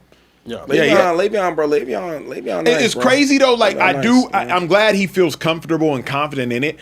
I hate how his career ended. I was looking it up the other day. He only finished with 6,500 yards. This is a dude. You're crazy. Yeah. So dude that had a 1,300 yard season, a 1,300 yard season, and another like 1,300 yard season, but finished his career with 6,500. It's a dude that had 2 first team All Pros. Yeah. Like 2 first team All Pros before 25. Yeah.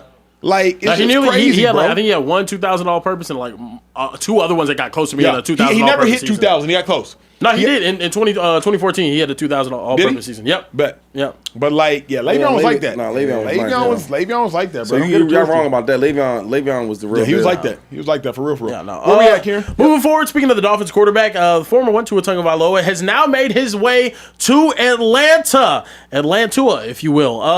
Now they have him and Michael Penix in the quarterback room, fellas. Can Kevin Stefanski, Emmanuel Acho's favorite coach, save Tua's career in Atlanta? Yes, because Bijan Robinson is there. Yes, because Kyle Pitts should be there. Yes, because Drake London is there. And yes, because if you give Kevin Stefanski talent, he makes it pop. He makes things go. So for that reason, I think, yes, he can do it. Like, that's how I feel about it. What, Kieran? The dude just had Tyreek Hill almost go for 2,000 yards. Right. Jalen Waddle have a 1,300-yard receiver. A-Chain had Devon A-Chain had like 1,800, 1,900 all-purpose. And guess what? Guess what Tua looked like in the big games? Not good enough. Do I think they can go out there and win games? Yes. I think they might even be able to win the division. But are they going to be able to win playoff games in the NFC? Wait, not with Tua, bro. Why are you talking like he's starting though? You don't think he starts over Michael Penix? Not really. That's a different conversation. Let's play like Michael Penix is young still. Yeah. Tua, we know what Tua is. They want to play a game of Monopoly to figure out who starts, but I just think Tua's starting, Shady. I don't think so. Why? Tua's starting. Tell me why though. Tua's proven a much higher ceiling than What's Michael he proven? On a 1-year deal, I think he's proven that he's been there in the league longer. That's it. Shady, Tua had like a 33-8 season. Where that been? When was that? 2023. Where was you at? Nothing that worked. Easy. Where's you at? Because I don't know where you was at in the world. That's old. That shit's old. It's over with. Here's what we know. Tua's a better quarterback right now than Michael Penix. Because he's older. Yeah. Okay, so give me this 1 year deal. Can the Falcons treat Tua like the Vikings treated Sam Darnold? Listen real give quick. me 1 year. Let Penix develop. Give me 1 year. See what happens. Give me one good year with Tua. When you get a first round quarterback, right? Yep. You get your veteran behind him to teach him a little bit, show him what not to do and what to do, and you let this young dude get his confidence and develop. You draft a first rounder for the future, not for right now. Of course. Tua's a right now Band-Aid for any team. Fair. Listen what I'm telling you. So Michael Penix is for the future. Let's build his confidence up. Let's get him going for the future.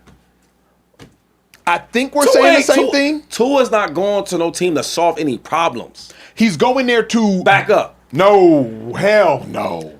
What? Shady, you're not going to bring it. You're not going to have Michael Penix. No. You're not gonna acquire Tua for pennies on the dollar, by the way, and have him be a backup. What they paying him? The Dolphins got to pay him all the bread. I think it's very similar to when Russell went to the Steelers. If I'm saying it again. What they paying him? They ain't paying him nothing for real. Someone else is paying that dollar. Mm-hmm. Ain't come on they pocket. Yeah, so we gonna let you back up. You know what I'm saying? Help my starter, my first rounder. I'll help him out. That's how that thing gonna work. Shady, you too low on Tua, bro. You too, and mind you, I'm too low on him. You too low on Tua. Well, they let him go. And they paying him basically nothing. How am I too low on him? Because you're acting as though Tua's a bum. No, I'm acting like he's a backup. Tua's not a backup, though. Okay. Shady, you know how many bad quarterbacks in the league? Michael Penix included right now? Time out. Did they say he's a starter? If I'm wrong, I'm wrong. Did they announce that he's a starter? No. 1 year deal implies that he's a starter, though. Trey, did they say he's a starter? I haven't heard it. No, I heard it either though. So let's find out. And we know Stefanski's QB choices can be. But here's what I do know. Oh yeah, you're right. Here's what I know. The big dogs go in the first day of free agency. Shady, you never saw free agency, but the big dogs go in the first day of free never go to agency. free agency. Just know that. I know that. Okay. But I know the big dogs get signed first. The Tyler Lindenbaums of the world. They go in the first day. Tua went in the first day. If Tua was just a guy, Will Tua get paid? We haven't talked about the payment. There's no need. But hold up. Because you're manipulating the people again. Yep. You're saying the big guys get paid first. Yeah. True. What did the big boy get? The money's what did the big boy get for the Raiders? Lindenbaum, $81 million. Oh, hey, highest paid center in history. Look at y'all. I start winking. Now, what Tua get paid? Because the big guys go early, like Acho said. See, he's smart, but you got to slow him down sometimes, man. The big guys. Now you read after you want to read. My point is this. The big guys go in the first day. The Russell Wilsons, the Jameis Winstons of the world, like, we're trying to see what's going to happen with them. Yeah. The Geno Smiths. Geno ain't go nowhere. Yeah. Which tells me that Tua is a priority free agent. Geno's on the street. I believe Russ is on the street. Yeah. Jameis, I'm not sure his contract thing. I think he's on the street. But Tua's like, hey, as soon as you're released, we want you. Yeah. That is your starter. As soon as you're released, Tua, we want you. Yeah, he got released last night. Not like, hey, Tua, we'll figure it out. No, the moment Tua got released, Kevin Stefanski said, no, I want him. Oh, my God. I want him. Yeah. Okay, well, he's up against a bunch of old-ass quarterbacks themselves that's on their way out for sure. How old is Tua? Is Tua 30 yet? No, it can't be. I think he ain't even 30 yet. No. But I think the two free agent quarterbacks that a lot of people wanted were Malik Willis and Tua, and then you saw those are the first two to get signed. So because of that, I think Tua is going to be the starter. I don't think you sign him to a 1 year deal if you're looking to have anything different, to be honest. I think it is a prove it, like Sam Darnold, come here, see what you can do type of deal. Maybe Kevin Stefanski thinks he Shady, can get more who out would of him. you want as your starter? If you're the running back going into this season, would you rather have Michael Penix as your starter or Tua Tagovailoa as your starter? I'm with the young guy. Because you're Bajan. Yeah, because, I mean, you know I hate that you do. A guy that you like a lot, you act like he's freaking Josh Allen. He's not that, dude. He's not. And my thing is, I know Tua's ceiling. I know his ceiling. And I know his floor. I don't know much about Michael Penix. I know he's a guy that has some talent that hasn't been unleashed yet. That's what I do know. And I know that in a comfortable offense with a comfortable coach, with the pieces around him, things can happen. Like, I don't know what you see into it, but a lot of people is like, yo, man. No, for me, it's this. You have Bajan. The same guy that said, I'm not the same type of player as the guy, Josh Allen. Like, I'm not even going to run him down because I don't want to run Tua down. But it's like when you put your glasses on, you see another guy in Tua. All I see is this. The window for the Falcons is not going to be as long as we think. It's not going to be as open for as long as we think. They've already wasted so many years. You've already wasted about 2 of them, maybe 3. I want a quarterback who can come in and play well right away. I don't want a quarterback who I still need to teach, who still needs to develop, who still needs to get better. I want a quarterback who can come in and win right away. The Falcons are like the Vikings, just in the South. Is Tua of that, like, guaranteed for you? Because if you look at his career, it don't say that. No. He's had 2 really good years and a whole bunch of just questionable years. Agreed. He has top 10 potential because he's played to the top 10 level for 2 years. Kieran, answer me that same question before he gets hurt a lot. He got a lot of stuff with him, man. He gets hurt a lot. He's playing well. He's small. He's little hands, little arm. She's short. For real, though. Like, he got a lot of stuff on him. And then when you watch him play, then nothing, as a leader, he blaming teammates. He got a lot of stuff on him. Yeah. And if I'm a running back, I'm not doing backflips because Tua's in my locker room. No. Right? You wouldn't have done the backflips, though, if you knew Sam Darnold was coming to your locker room, though, before. And I'm not saying he could turn it around that way, because I don't really think he can. I think we've seen the best of what Tua can do on an NFL football field. But to me, I'm kind of with Shady though here too. A guy that has looked at himself in the mirror and said, "I'm not as good, and I'll never be as good as other players." I think that's not a sign of crazy. It's not a type of player that I want to follow. Do I think he starts though over Michael Penix? Absolutely. Like I think Michael Penix has had the opportunity to secure that job, and going into his 3rd season, this should be his job. But he hasn't played to a level in which he could with the weapons around him. I just don't think Michael Penix is that player either, though. So hopefully Tua can get it done for them. This is how I mean, Tua ain't got no choice. This is his last stop. Yeah. It's very similar to Russell Wilson in Pittsburgh. Like, Tua's your last stop. Tua, if you ever want to become a franchise quarterback again, you have to play well with the limited opportunities you will get in Atlanta. Like, Tua, this is it for you. Now, I've seen Kevin Stefanski lead a team to the playoffs before. It's been a while, but I've seen it. Tua, I've seen you lead a team to the playoffs before. It's been a while, but I've seen it. Haven't seen the Falcons have success before. So I have a quarterback who's been more successful than recent Falcons quarterbacks, and I have a coach who's been more successful than recent Falcons coaches. Yeah. You give me that quarterback, you give me that coach, I'm hoping for success, I'm believing for success. Both have doubts, but I'm hoping and believing for success. Yeah, no. I mean, we can hope all we want. But moving forward, let's talk about someone that does need to get it done this next season. Dan Orlovsky said, "I love Lamar, but there ain't no excuses now. This is all in." He then followed up by quote tweeting saying, "Got to get it done. It's been that way. It's even greater now." Lamar would respond by saying, "Dan, there's never been excuses for Lamar, though," with the cigarette emoji. He's saying that he never gets the benefit of the doubt in this way. Fellas, do you guys think we have been overly critical of Lamar Jackson? No. Lamar Jackson's talent has demanded this criticism. Like, it's demanded it.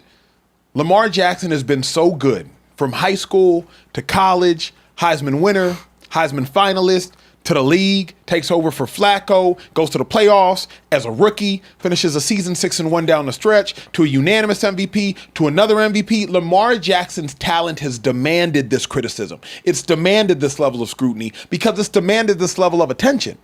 Lamar Jackson is so talented that you cannot ignore it. You cannot ignore how good Lamar Jackson is. You cannot ignore the fact that he's capable of achieving more in the playoffs. You cannot ignore the fact that Lamar Jackson is a top 3 quarterback during the regular season, maybe top 2, and then come the playoffs, oftentimes he's outperformed by the quarterback on the other side of the field. Lamar Jackson's better than nearly every other quarterback in football, but come the playoffs, he's not better than the quarterback on the other sideline. Like, his talent is so good, it demands this level of criticism, and it demands this level of scrutiny, and that's what we give. Anybody in any profession with any talent level gets this level of scrutiny.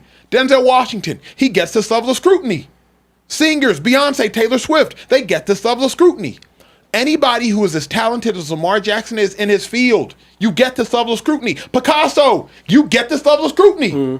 You qualify to be criticized, and Lamar Jackson has qualified for this level of criticism. To me, you can't always look at criticism as a negative. I've learned, especially in media, you qualify to be criticized. If y'all watching this chat, y'all give a take, it might not get a bunch of criticism. If Acho gives a take, Shady finna get a text about it. Because I've qualified for a level of scrutiny. I've qualified for a level of criticism. Y'all could give the same irrational take I give. Y'all could give the same rational take I give. But you got to qualify to be criticized. And Lamar Jackson has qualified for this level of scrutiny, and his excellence, it demands it. I can't turn a blind eye to how good he is, and as a result, I have to speak as when he falls short. I just Trey, you busy over there? Yeah. What's happening? I don't know if you've seen, but like, did you see what's going on with the Dan and yeah, Dan and Lamar. Yeah, I did peep that. Yeah. If you Lamar, you sitting there at the crib, and you might be having a little cigar, or maybe a little. And you see him say that. What's your reaction though? If I'm Lamar Jackson, when you hear Dan say that, what's tell me your reaction for a second? What do you like? Well, if I got my Shady shades on, I'm thinking, who are you to tell me that excuses have been made for me during my career and that now I'm out of them? I'll just say this, man. There never was an excuse for Lamar Jackson. Yeah. He gets blamed for everything. There's times where he didn't play well and they blame him, and there's times that it wasn't his fault and they blame him. So I agree with Lamar Jackson. He said, Dan, there's never been an excuse. Because when do we ever get Lamar Jackson excuses? We don't. It's always going to be his fault, no matter if running backs is fumbling, if wide receivers dropping balls, if other players ain't showing up, if freaking our all-pro tight ends is dropping balls, hitting them in their chest. They don't say nothing about that. You know what they're going to talk about? Lamar Jackson. So, yes, he's right. There's never been an excuse for Lamar Jackson. I'll disagree twice. We've given Lamar Jackson excuses twice. His rookie year, that's merited, you're rookie. If y'all remember, he plays the Tennessee Titans, I believe, in his first playoff game. Someone correct me if I'm wrong. Chargers. When did Lamar have like 300 all-purpose yards, but it was all just vanity yards, and it was a playoff game? The Chargers? Was it the Chargers? You might be right. It was probably the Chargers. And then Greg Roman was the scapegoat of all scapegoats for Lamar Jackson. Like, I've never seen a guy help you win a unanimous MVP and everybody just be like, he sucks. Not he's average, not he could be better. Just he's the worst offensive coordinator in the history of offensive coordinators. Now, Greg Roman recently got fired by the Chargers, even though Justin Herbert and the Chargers, they went as far as they've ever gone in the playoffs. But nonetheless, Greg Roman was a huge scapegoat for Lamar Jackson. Outside of Greg Roman, Shady, I will give you that Lamar Jackson hasn't really gotten but when you talk, but you say all that, right? But when you talk about Lamar Jackson, you're going to say he's this and that in the playoffs. And you count them losses as rookie season, don't you? Yeah, when you give playoff records. See what I'm saying? Bro, no matter what's going on, they're going to find a way to blame Lamar Jackson. And the sad part is certain people that be blaming him. It's like, come on, man. Like, can I interject here? Please. I'm one of those people. You want to know why? Lamar Jackson in 8 playoff games has 11 turnovers. Can we stop acting like that hasn't affected him? Yeah. Lamar Jackson, in those 8 playoff games, outside of 2024, had a top 3 scoring defense coming into those series.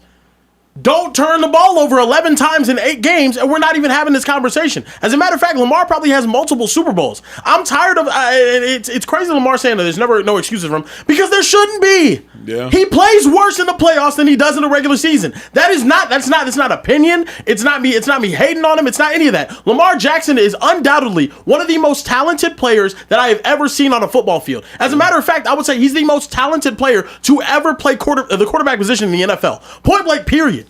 He should have Super Bowls right now because he's had elite defenses on the other side of the ball. And he's turned the ball over more than other quarterbacks in those same positions have.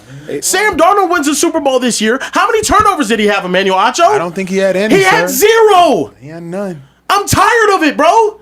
Your defense is amazing. You have one of the best running backs of an entire generation. I think Lamar is incredible. And if I say that he's turned the ball over 11 times in 8 games, I'm a hater. Y'all can't gaslight me. Stop it.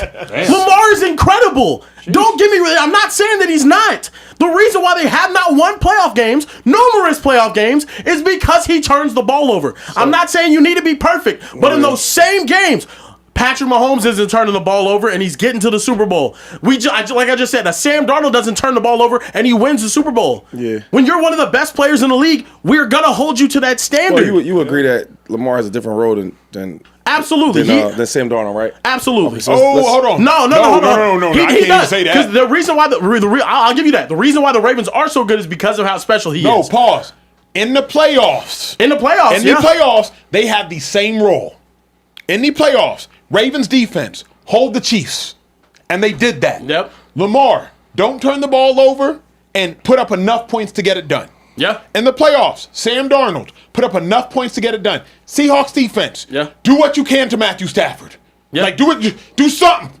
Matthew Stafford in that Rams offense is prolific, one of the best offensive minds ever. But Sam Darnold, just do enough. So like where now I do disagree with Shady and I agree with you, Kieran, is like, let's be for real. When you have the number one defense in ball, also, like let's be for real. Acho, that's the only time. If he doesn't turn the ball over in those games, do they win them? Yes. Easily. Let me ask you a question. Just don't turn the ball over. Karen, because you saw on the turnovers. You said 11 turnovers? In 8 games, yes. Are those all picks? He has 3 fumbles. Some are fumbles. So wait, are those all picks? So he has 3 or 4. He has 4 fumbles. Yes. Okay, right. So on them plays, because we just throwing stats out there though. Mm-hmm. We don't know about them plays. I remember the Chiefs ones clearly because I remember a lot of them. Because the reason why I had to take it. Because sometimes like it's a sack and he fumbles the rock and it's like, oh, it's his fault. The Chiefs I know vividly because my dog forced the fumble. All I'm saying is you said 11 turnovers. Yep. So I'm asking y'all, out of 11 turnovers, are they all picks? Y'all said no. No. Okay, so it's 8 picks. How many picks? What was it? How many picks is it? Yeah, he has 7 picks in the playoffs. So the 4 7 picks in 8 games. Okay, so the other 4 turnovers, right, are fumbles. Do we know what they are though? The Chiefs won the yes. Okay, so I'm saying that's one of them. What are the other 3? Because we throw these numbers out there, right? And it sounds good for TV and all that, cool. But like, what happened on them plays though? Okay. Did the guy miss a block and then they strip sacks him? Like, what's going on? To me, if they don't, I don't want them to exist. Is there certain plays where we see a pick thrown and he's getting blamed for it? The dude ran it wrong, right, or dropped the ball. Like, we gotta. But we can't just throw numbers out there. Agreed. But why does it happen to Lamar then? Because it didn't happen to Darnold. I won't do that. I would never speak on certain players that on the same level as like certain players like Lamar. I don't do that. That's fair. Yeah, I don't do that. That don't make sense. But to me, then, like, why does it keep happening to Lamar more than? But how come it happens to Lamar, but it doesn't happen to Mahomes as much? Then, because at least they're in the same conversation. So we know the AFC Championship one. I have the video of the Buffalo Bills one right here. If we want to run this one. Okay. Trying to make probably a little bit too much happen. There's a bad snap on this one to start off, but he ends up recovering it. Ends up getting that one picked up. Von Miller ends up returning it all the way back in the field goal range for the Buffalo Bills. So that was one of them. I can go find the other ones because he had another one versus the Texans. This is why I like stuff like this. You know why? Because now we're adding context. Now this is the second quarter. Has a bad play, fumble, 7-7, cool. Mm-hmm. Plays kind of whack in the first half. Second half turns all the way on, and it's all pro tight end. It gets a ball right in his chest and drops it, and we don't even talk about it. See, that's what I hate about these stats, because when we get to a football game, you're going to have bad plays. You're going to have a bad first half, second. It happens. That can be the difference between winning and losing, though. That second quarter turnover. It can be. It is. It is. See what I'm saying? I'm sorry. Without Jalen Hurts falling and having Nick Bolton return, the Eagles have 2 Super Bowls. Shady, be for real. Has Lamar played good enough in the playoffs? Let's just cut the BS. Let's do enough with the nonsense. It's not even the nonsense. It's that y'all want to blame for everything. No, I'm asking you some questions. Good enough? Has he played good enough to win? Has he played as good as Pat? Has he played as good as Pat? No, not all the time. No, not all the time. Not ever. No. Do you think he's on the same caliber of player as Pat Mahomes? No. Or a Josh Allen? No. No, Patrick Mahomes. I don't think none of them guys are on the same level as Patrick Mahomes. Has he played as good as Josh when they've seen each other? I think the last game they played, when the tight end dropped the ball, his all-pro Mark Andrews dropped the ball. He started playing good as Josh. He turned it on in the second half. He turned it on. He wasn't playing as good as Josh, Shady. He never played as good as Josh. In the second half, he turned. I don't care what you're telling me. I watched the game. If you tell me watch the second half of that game, he ain't turn that thing on. Shady, it's 2 halves. But that's football. You're not going to play fucking perfect every game, every half. You put yourself in a hole. Y'all got to start living in the real world, dog. I'm living in the real world. If you put so y'all telling me every quarterback plays great all first half and second half? No, but in the playoffs. I'm saying in the playoffs. I'm asking the play. Hold up. I'm asking y'all getting me hype. In the playoffs, y'all telling me every quarterback that wins may play great in the first and second half? No, but if you want to win, you have to. So get some blame these other dudes. Like, yo, you're all pro too. But you're one of the highest paid tight ends too. Catch the ball. But here's the problem. What are you talking about? You're acting as though Lamar Jackson does not deserve blame for what he's done in the playoffs. I'm not saying that, but when you hear Dan Orlowski say, yo, you have no more excuses, it's like, dude, he ain't the only person out there playing. He's not. But he's the best. He's the best one. All right. Can I interject here? Lamar Jackson, after losing that game to the Chiefs, after having that fumble, he himself holds himself more accountable than I think most people do. Him after this game, what's he going to say? He's saying tonight, bro, it's the turnovers. This is after they lose in the playoffs. Listen to what he has to say himself. Me knowing it was mad. I just got it with my Bebo. Sorry, one sec. We got something else playing. Got you. You about to play this for what? What's he supposed to say? He's saying that it's turnovers. Every player does that. Every coach does this. It's multiple times in the playoffs from him. threw a BS interception. It was 7-7 at the time. I believe they scored after that. Battle back, fumble. Snap, trying to make something happen. Couldn't throw. It was like a RPO play, so I couldn't really throw the ball to likely. The offensive line was down the field, so I was trying to make something happen. Tried to squeeze the ball, it slipped out my hand. Von Miller picked it up, got some yards. I think that led to points for them. So it's a team effort out there. He been busting his behind, he making plays happen out there on that field for us. Came up short, and like I've been saying all season, every time we in situations like this, turnovers play a factor, penalties play a factor. Tonight, the turnovers, you can't have that shit, and that's why we lost the game. Because as you can see, we moving the ball. That's him saying that. What's he supposed to and say, talking Karen? about his Karen, 2 turnovers. What's he supposed to say though? I watch. He's holding himself accountable. Why can't you? Okay. But what I'm saying is, every player does this. I know you showed me something, but Of course. Am I lying? Does every player do this? Of course. Yeah. Okay. All right. That's part of the game. So you showing me this like I haven't seen before. Everybody does that. Coaches do the same thing. It starts with me. It happened. He ain't gonna say his All-Pro tight end game on the line, drop the ball in his chest. He's not gonna say that. Of course. Right? Okay. So everybody, you show me. I don't even know why you even showing me that. And I'm not saying that Isaiah Likely is any less, or I'm sorry, Mark Andrews is any less responsible for that loss. Nobody never says his name. Bruh. They do say his name. Who? He gets clowned for dropping it. For that. He got clowned for dropping it. It was for one night and one day, and the next thing is, it's all Lamar. Look, Darren Orlovsky, anyway, he's saying, like, no more excuses for Lamar. Everything's about Lamar. Every topic is about Lamar. It's really crazy, though. It really is. You're the leader of the team. Yeah. It's the same way. To me, if you making $200 million. Let me interject here. LeBron James kicks it out to J.R. Smith, who has no clue what to do at the top of the key. What's the conversation about after they get swept? It's about LeBron. Yeah. You're the superstar of the team. Yeah. Everyone's gonna blame Yeah. I'm sticking to football. Okay, we stick to football. It's always about the quarterback, bro. Let's stick to football. D Ford lines up off sides against Tom Brady in the AFC Championship game. He throws a pick. Afterwards, it's I can't say Pat's better than him because he lost to Tom 1-1. If we're gonna have these quarterback win narratives, or we're gonna have these conversations about the leader of the team being the leader of the team, will your team to victory then? And for me, it's not even just that. Lamar Jackson is a better player than what he has shown in the playoffs. I think even he would have told you that. And it's not that he's not trying. He's better than that. Yeah. He needs to continue being better than that. It's a double-edged sword. Because if Mark Andrews converts that play, it only ties the game, by the way. It doesn't win it. Right. For clarity. But if he converts that play, they go on to win the game. Lamar is heralded as the victor. Yes. And the reason. Not Mark Andrews. Correct. Not held the catch. It's not Mark Andrews got Lamar to the... No. So it is a double-edged sword because Mark Andrews drops that ball and it's, Lamar. Mark Andrews catches that ball. They go on to win the game, whatever. Yeah. It's Lamar. So it is a double-edged sword. You're damned if you do, you're damned if you don't. If he makes a play, he gets all the credit because as we know, and Shady agrees, quarterback has become a win stat. It's become synonymous with winning. Yeah. I'll throw this out there too. Even on the Patrick Mahomes side, he played a dog shit first half against the San Francisco 49ers the first time they won the Super Bowl. He comes back. Tyreek Hill makes an incredible play, getting open on that route. He ends up buying more time. Left tackle ends up falling over Nick Bosa and whatnot.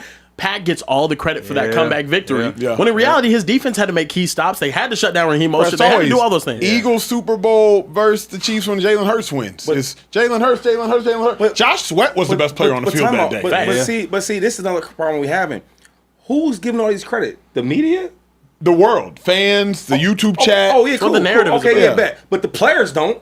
The real players don't do that. That's why you have these issues where people love Russell Wilson when he's on top and all that, but the players like, man, you cool, but we doing all the real work. Mm-hmm. Yeah, let's talk about it. You know what I'm saying? Yeah. So, I guess my problem is I'm having a player conversation. Yeah, and we having a fan and like public opinion. Yeah. So I gotta watch. It's all part of the game, right? Yeah. Because players will be like, yo, how you drop that rock like that though? Not facts. Yeah, it's a bad play. Yeah. And it ended up costing him at the end of the game. Keep it pushing. Yeah. Oh yeah, Trey.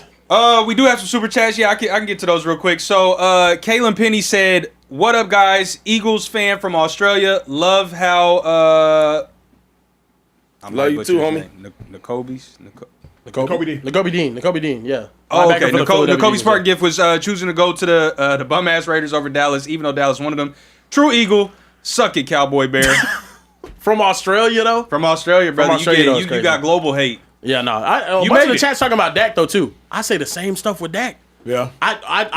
Dak is a horrible player in the playoffs as it is right now. So he deserves to be held accountable for that too. That's facts. That's fair. Gannon27 got a question for you, Acho. Said, what are your thoughts on Kobe Bryant, the safety in general, and his fit with Dennis Allen? Bruh, I like his game. He's not necessarily a game changer, but he's a really good starter for the Seahawks. Made a pivotal tackle to help seal that game. So I think that he's a good player, a starter on a championship team, but it's not like he's Kyle Hamilton. Okay. So like he can contribute to a championship defense. You just saw him do it. Yeah. That's fair. A couple more. Victor Diaz 07 said, Broncos really let me down today, shaking my head, the window open and closed in one season for a Super Bowl possibility. That seems like a stretch. Pastor Tan's still there. Nick Bonito's still there. I hate losing Franklin Myers. Shout out to Dre Greenlaw, but he didn't really do much this year. I loved his game. Yeah. So don't think like, oh, we lost Dre Greenlaw. I mean, you still got Hufanga. I believe PJ Locke's still coming back. Riley Moss is still there. Like the Broncos are fine. Broncos are gonna be just I think fine. they re-signed J.K. Dobbins too. Am I tripping? You did. They re-signed J.K. Dobbins, so Broncos are fine. Sergeant Pigman said, calling it right now, Chiefs draft Caleb Downs. You heard it here first. We'll come back to that and see, see if that happens. Tito Escobar 1 says, Speakeasy, what y'all think? Rams will trade a second to the Jags for Brian Thomas Jr.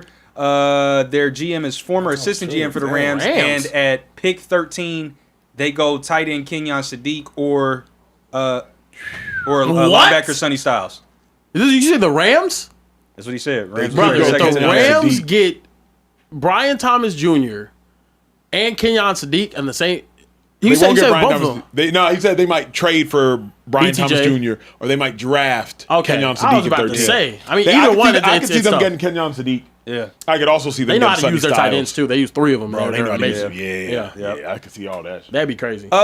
Jay Perry, I'll read this, but we did already talk about it yesterday. Go back and check the show. Said, are Eagles going to keep Brown? Dash fins up.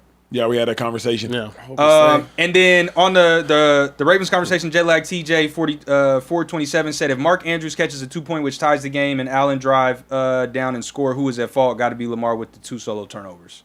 So Mark Andrews catches the ball, but then Josh Allen comes down and scores. It has to be on Lamar. They had all the momentum, bro. Yeah. The reason we say it was on Lamar because the first half Lamar sold. Why are you always in positions to have to make those plays though? Right. And also, you're always in those positions because you turn the ball over. And you gave away points. The fumble Lamar was talking about, Von Miller scoops it up, Bills get 3, the Ravens end up losing by 2. Yeah. So the first pick that he threw in that game, the Bills get the ball back with momentum and go score. Down the field, they scored 14 points off of your turnovers. Yeah, that's the problem. Like other players are culpable. Don't get it twisted. Where I agree with Shady is like other players are culpable. Yeah. But Lamar just plays worse than Josh, plays worse than Pat, played worse than Burrow when Burrow's there. Yeah. You live by the quarterback glory, you die by the quarterback glory, bro. Yeah. Where we at? All right, look, moving forward, we got to talk about something else me and Shady are going to disagree on. The NBA did the right thing. Commissioner Adam Silver stepped in and canceled Atlanta's Magic City themed night. He said, when we became aware, actually, let's give it a round of applause. Right, you're not clapping. Yeah, come on now. Shady, give me a round of applause. You're not clapping. The commissioner said, when we became aware of the Atlanta Hawks scheduled promotion, we reached out to Hawks leadership to better understand their plans and rationale. While we appreciate the team's perspective and their desire to move forward, we have heard significant concerns from a broad array of league stakeholders, including fans, partners, and employees. I believe canceling this promotion is the right decision for the broader National Basketball Association community. Fellas, how do we feel about the good old institution of Magic City not being promoted to children at the National Basketball Association game? It's crazy, man. Like you talk about community and all that. Like you want these brothers to come in your city and play in your team and all that, but they can't. That's the truth, though. For real, you want these brothers to come here and play and all that, dunk and all that, sell tickets. But some of the part of the community that people love at Magic City, they can't be part of that either. Huh? It ain't good for them. I get it. I'm being serious. Like you got all these rappers that come to the games, all these people that come to the games. They promote in Magic City. They've been there. They going there. After the game, the players probably going there too. But it's not good enough for that. Can't have it at the stadium. I get it. I ate dinner with Silver at Did you? What's that little spot? The first Steak 48. Nah, the basketball. I remember the basketball thing. What's it called? Cosmo. What's it called? Where it's like you watch the game live. But Cosm. When it first opened up, we ate there. You know what I mean? He's watching everything. And I can tell you this much: he ain't going to Magic City. Yeah, of course not. But the players that he representing is. Here's why I love the decision. I love the decision by the NBA. Is because Adam Silver said, While we appreciate the Atlanta Hawks' perspective and desire to move forward, we've heard significant concerns from broad array of league stakeholders, including fans, partners, and employees. I believe canceling this promotion is in the right decision of the broader NBA community. That's why you make the decision. It might not have been in the best decision of the Atlanta Hawks community, but it's in the best decision of the broader NBA community. That's talking about the fans, that's talking about the partners, that's talking about the employees. So while you zoom out from the micro, which is the Atlanta Hawks, and you zoom into the macro, which is the NBA, its partners, you say, you know what? Yes, that might be an Atlanta Hawks thing, but is that smart for the NBA to put its logo behind? Let me ask you a question, though, Acho, because that's a good point. If that's the case, all these brothers out here that's playing basketball for the NBA, they do. Everybody ain't squeaky clean. Agreed. You got guys playing with guns. You got all type of stuff going on, all right? Big facts. And guess what? They still playing. It's like, my thing is just pick and choose what you're going to do, right? If this is the rules, it's the rules. If it's not allowed, it's not allowed. But don't pick and choose. That's all type of players get in trouble for all type of crazy stuff. Now this stuff to do is gambling now. Mm-hmm. Now we throwing games with gambling, and now it's like, do we talk about that? Do we discipline that? I just hate when they play this game. Like, when they don't fit their criteria, they want to make a big deal about it. But when it's all this crazy stuff going on, they get in trouble for a little second, and it's back to regular programming. The only part I'll disagree with you on is this. The NBA doesn't promote the use of guns. Though players, Ja Morant, seen wielding one. Promote is when you're doing all that and you're still playing. That's promoting it. That's not punishing it. That's different than promoting it. No. What I'm saying is, if I'm aspiring to be an NBA player one day, and my favorite player is running around doing all this stuff with the gun, and he's still playing, basically you promoting it. You letting it go on. What's the words you say? Either you're stopping it or you're letting it happen. You tell me, Coach. Where you at, Ken? I disagree, man. This is, like you said, the NBA putting their logo on this, regardless of whether it's in Atlanta, whether it's in Detroit, Dallas, wherever it may be. Brother, we're promoting a strip club at a National Basketball Association game. No matter how you want to spin it, that's what it is. Is that something that is happening? It is a part of the culture? Absolutely. But is it something that should be promoted? No, it's not. Look, redneck culture promotes some drinking. Does that mean I should be putting a damn a beer in somebody's hands everywhere they go?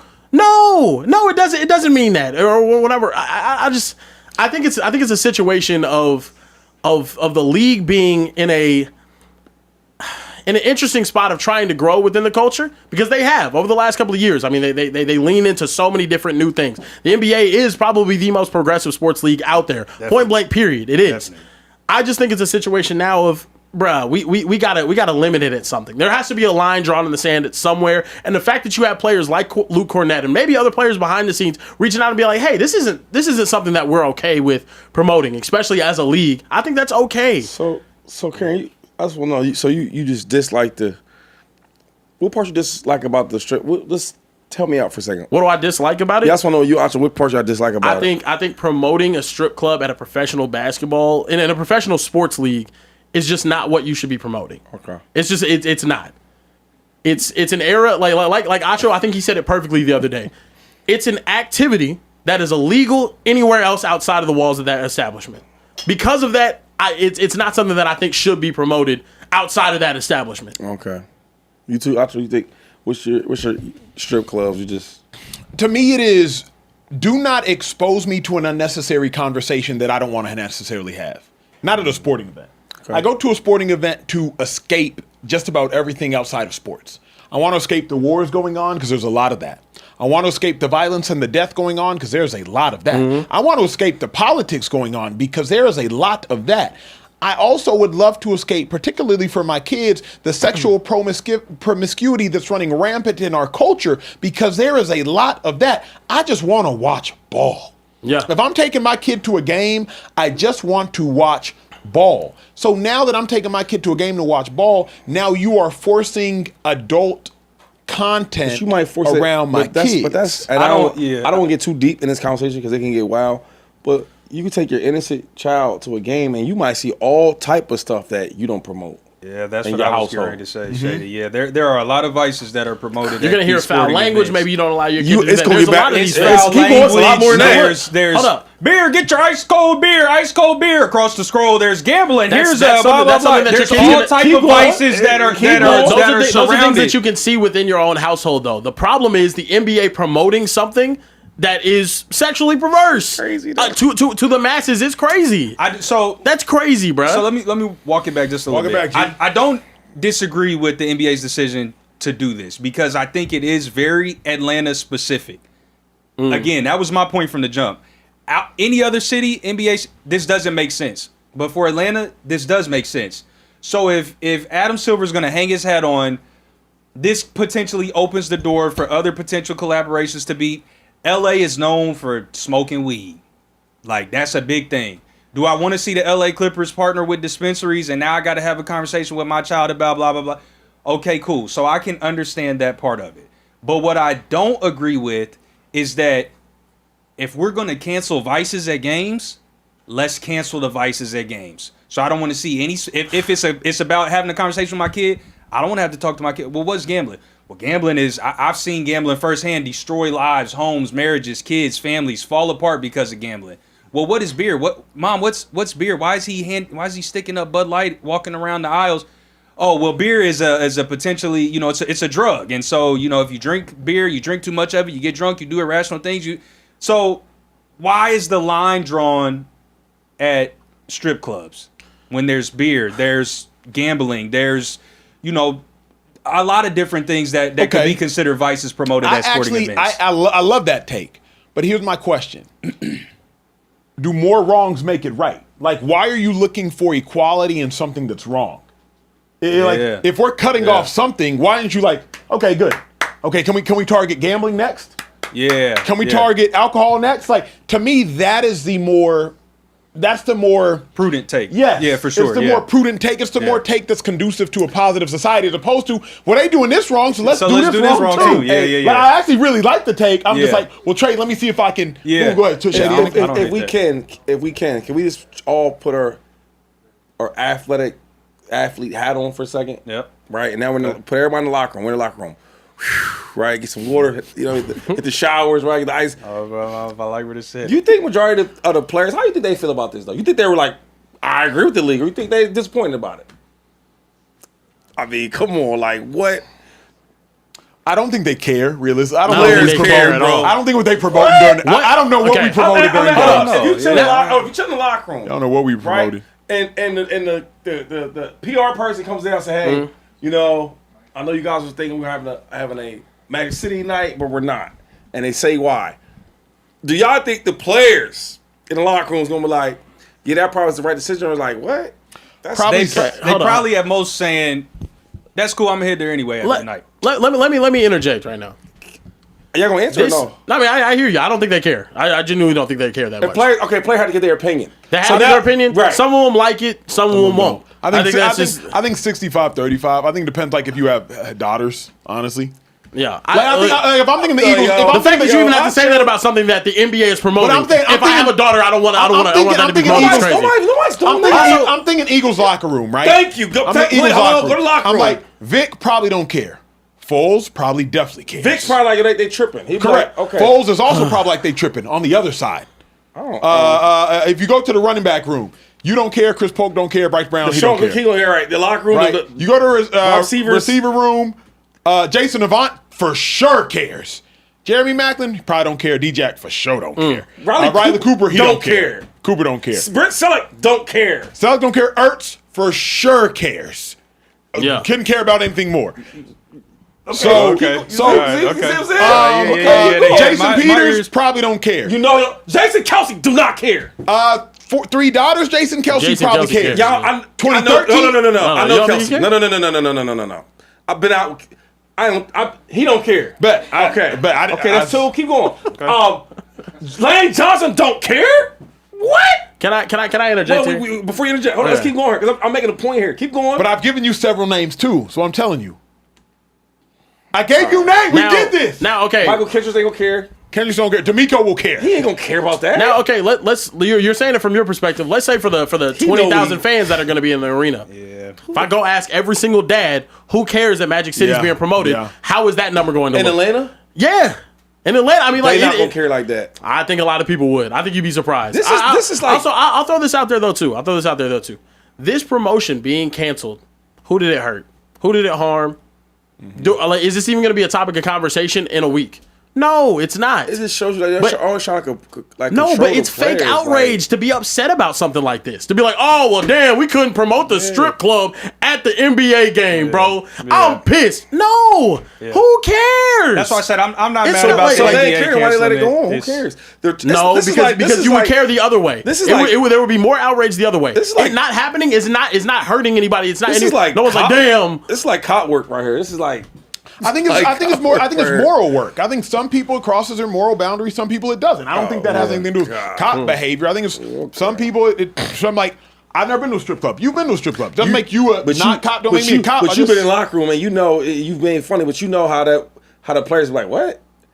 Just you saying it. Yes, but saying I would be anti this, but it's not because I'm a cop. It's just because like I'm not pro strip club. Oh, you're not. But I'm pro gambling. No. But some people be anti. No, you're not a cop. I said cop behavior. So it's like if I'm doing something like nutty, I'm not nutty. I'm doing like nutty behavior. You know what I mean?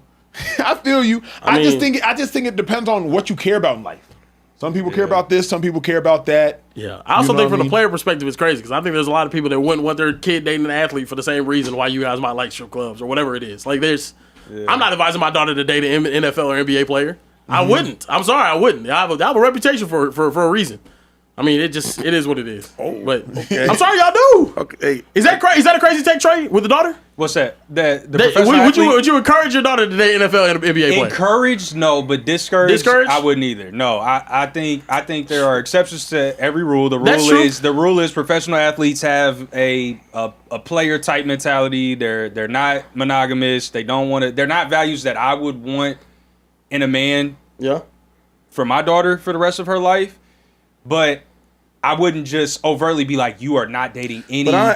Insert whatever demographic it is, professional athletes, certain color, certain creed, certain religion, whatever it is.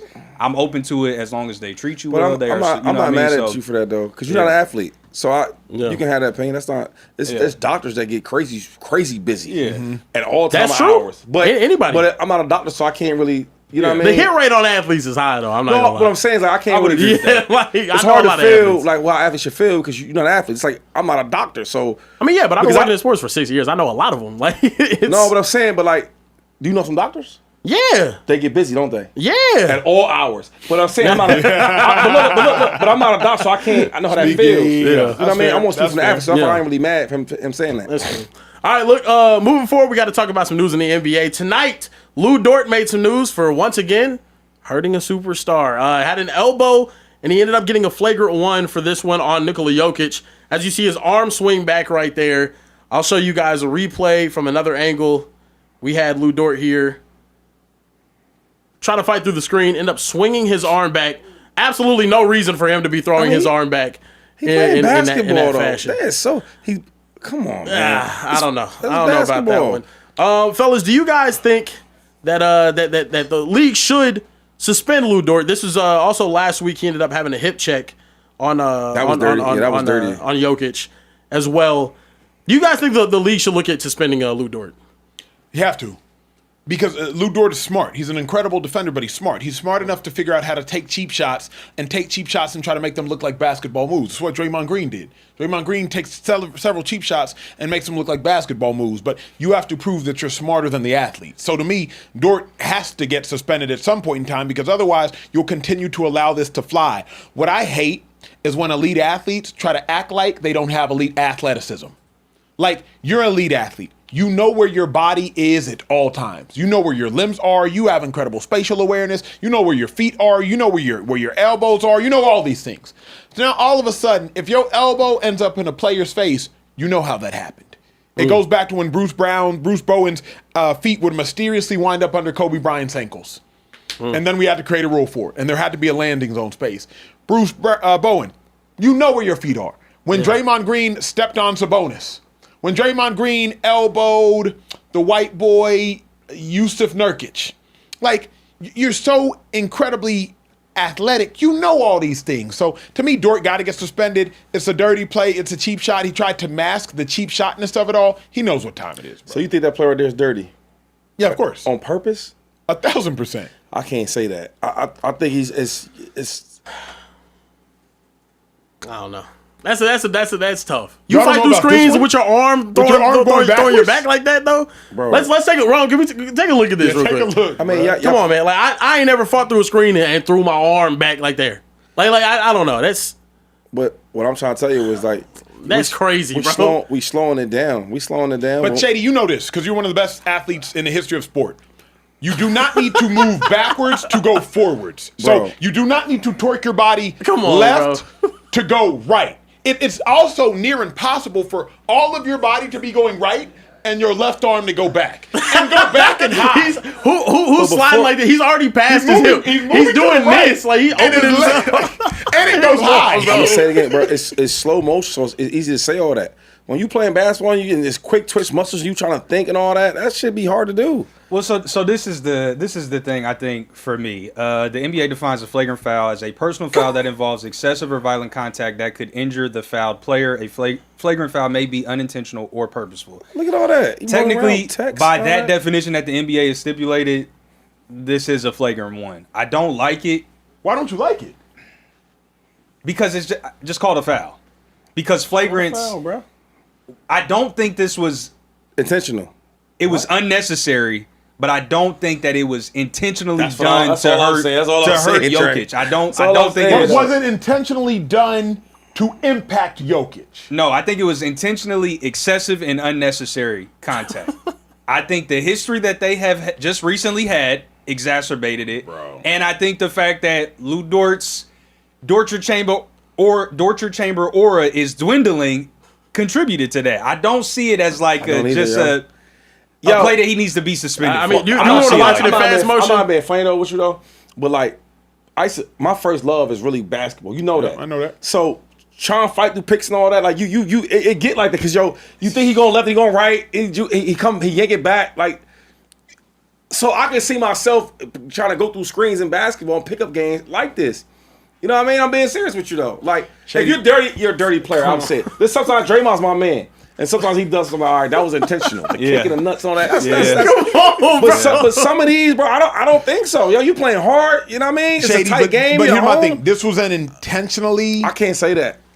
Shady, your body doesn't move like that. Let's take a look at it You in know fast body motion. movement better than anybody. Let's look at it in Go fast ahead, motion. Rome. Well, Here we go. First time. Okay, First one one, round. boom. Why are you throwing your arm back like that, bro? So y'all saying that, bro? But So look, I think it's unnecessary. I think it is At excessive. this but spot, hold on. I want to take a look at this It's freeze not frame. easy. At this spot right here, what reason does he have to throw his hand up near Jokic's face? But also, if we want to nitpick and split hairs, leave the freeze frame there. Yeah. Jokic drops his shoulder into Lou Dort, which is also an illegal screen. Yeah, you're supposed to so stay high and you're firm. supposed to stand still high, keep your feet planted, Firm, yeah. and you cannot lean. And really, your feet aren't even supposed to Okay. be spread So you know more than what? shoulder You know what width happens apart. if that's the case? Illegal screen this way. Yeah. You know what Lou Dort does? What? Yeah. I mean, come Yeah. on, bro. Yeah, I what are mean, we doing? But Nah, bro. sometimes you got to fight fire with fire. That is an illegal screen Okay, to but drop here's his my thing. shoulder like that. But there's a difference between We just an talked about illegal two wrongs screen. not making it right, There's a Acho. difference between an No. illegal screen and trying to hurt somebody. Come on, man. So illegal you- screens. So you think illegal at screens moving on you your think screen? at 7 hurt him? feet, 300 pounds, dropping your shoulder into somebody that's trying to fight around the screen isn't cause for potentially trying to hurt bro, somebody? wait. Somebody that you have a history Y'all with, been playing number one. semantics right now. This is and crazy. This and whole number show. two, This is This crazy, whole show, bro. And these number two have two, been, y'all been this intentional is about crazy, this. we've bro. seen Y'all trying to make my head Jokic hurt. attack a man from behind and give him whiplash. Pause. Yo, but wait. His arm We've is seen that. Can we keep it real though? bro. A lot of them foreign dudes be For getting what? they be so. I can't call Jokic soft, but they do a lot of complaining and flopping and all that. I'm like, dog, does he not though? He be like. You ever see what he did? Yeah. Like they all do that. He All I'm does. saying is that listen, I don't think this is a dirty play. I don't. I think that he's trying to fight through the screens. Basketball is hard as hell though. And then and if you never really went through a screen, you can't even understand how hard that shit is. Yeah, you know what I mean? Real talk. But also, you know what it is, because I've talked to Hooper Shady obviously more than me, is if somebody's setting a screen on you, half the time you want to let them know, like, hey, think twice. They come to set a screen on that's you. True, that's run true. There with that elbow. But I don't think he's doing that. Because you gonna go right here with it. I think he's like, oh shit. Honestly, here's why I think that's a bad screen too. Here's why I think Dort needs to be suspended. Because if the league doesn't take it into their hands, Jokic will eventually take it into his. And the point of referees is stop violence before it escalates. Y'all remember when Odell and Josh Norman used to go at it? Yeah. Like, the reason the refs need to break that up is because eventually Odell would just come flying in trying to spearhead Josh Norman. If you do not act as a referee or a cop, then you will let the civilians take it into their own hands. Yeah. So I need the refs or the cops in this case to come in and like... What he gonna do, though? You seen his brothers? Nah, I ain't brothers. Forget the brothers. What he gonna do? I ain't sleeping on Jokic. Nah, he. All them years, you're a crazy person. You'd have seen it. I don't think nobody tries Jokic. They care about their bread, though. They just hit him in his hip. Now, that was a dirty play by Dort the first time. Yeah, for sure. This, to me, is dirtier. Because the reason this is dirtier, 2-5, is because this was tactical. This was like, I'm gonna make this look like a basketball move. Go to that Yusuf Nurkic Draymond when Draymond caught Nurk with an elbow.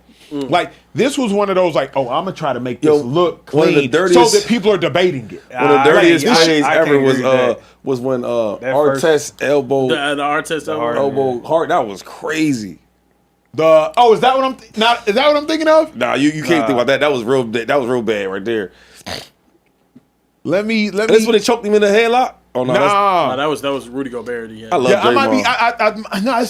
It was Draymond on Nurk. Yeah, it was Draymond. Whether we can find it or not, all I know, I hate when like, there it is. Wrong. Oh no, this is dirty though. What? Yeah. That bro. Yeah. All right, but that's not is that a natural move? Is that the same? Hold on. Now, my man, you said that man Trey was acting crazy off show. Now that was dirty. Is that the same? It is, to me, it is I the will same. leave. Lou Dort has a whole compilation of him doing this type of stuff, though, bro. Come on, bro. That's the same, Acho. Come on. Like, come on, dog. You're not being serious. But no. But look at how Draymond tried to act like he wasn't hitting him. That's Bro Draymond. did a Hayukin. Now he Falcon punched him. Bruh, I can't get with Falcon that. Falcon pump. Yeah. No, I think the first Dort play on Jokic was worse. One, because why are you in the backcourt doing this? We're inbounding the ball. We're about to bring it up the court. Why are you in the backcourt setting a janky-ass screen on Jokic trying to get up the court? I think that was much worse. He did play it off like a basketball play. I don't like it. I don't love it. You felt your elbow hit that man's nose, bro, and you try to act like nothing happened. I'm just going back. You know you hit him in the face. But I'm gonna go back to my. This was from a couple weeks ago. The game needs this type of. The NBA needs this type of passion and like grittier play. We need to go back a little bit to the 90s. And for all the OGs that talk about how soft the game is now, it's because of stuff like this. It contributes to this. Let them. I'm full on the hockey. Let them keep it within the game. This is close enough within the parameters of a basketball game that I don't hate this, and I wouldn't want to see it a flagrant one. So real quick, I'm okay with that. Explain the Karen when the game is going so fast and you'll do something you don't even know you did it. So you go to the sideline, like, damn, you watching the replay on the sideline, like, oh, I did that? Yeah. Or you like, damn, my elbow, like. Now, that's true. And you go and you like, yo, and he watches the tape, you like, yo. So sometimes. That's true. Now, that's true. Because sometimes it happens so fast and your body is gone, you don't even know it. That's true. And then you're like, oh, shit. But that is true. But conversely, though, I've also put a dude in an arm bar, but made it look like I was trying to get off a block. That's crazy. So, like, both are true. You can simultaneously that's not it. Because if you're trying to hurt somebody, you can't try to hurt somebody but look like you're trying to hurt somebody.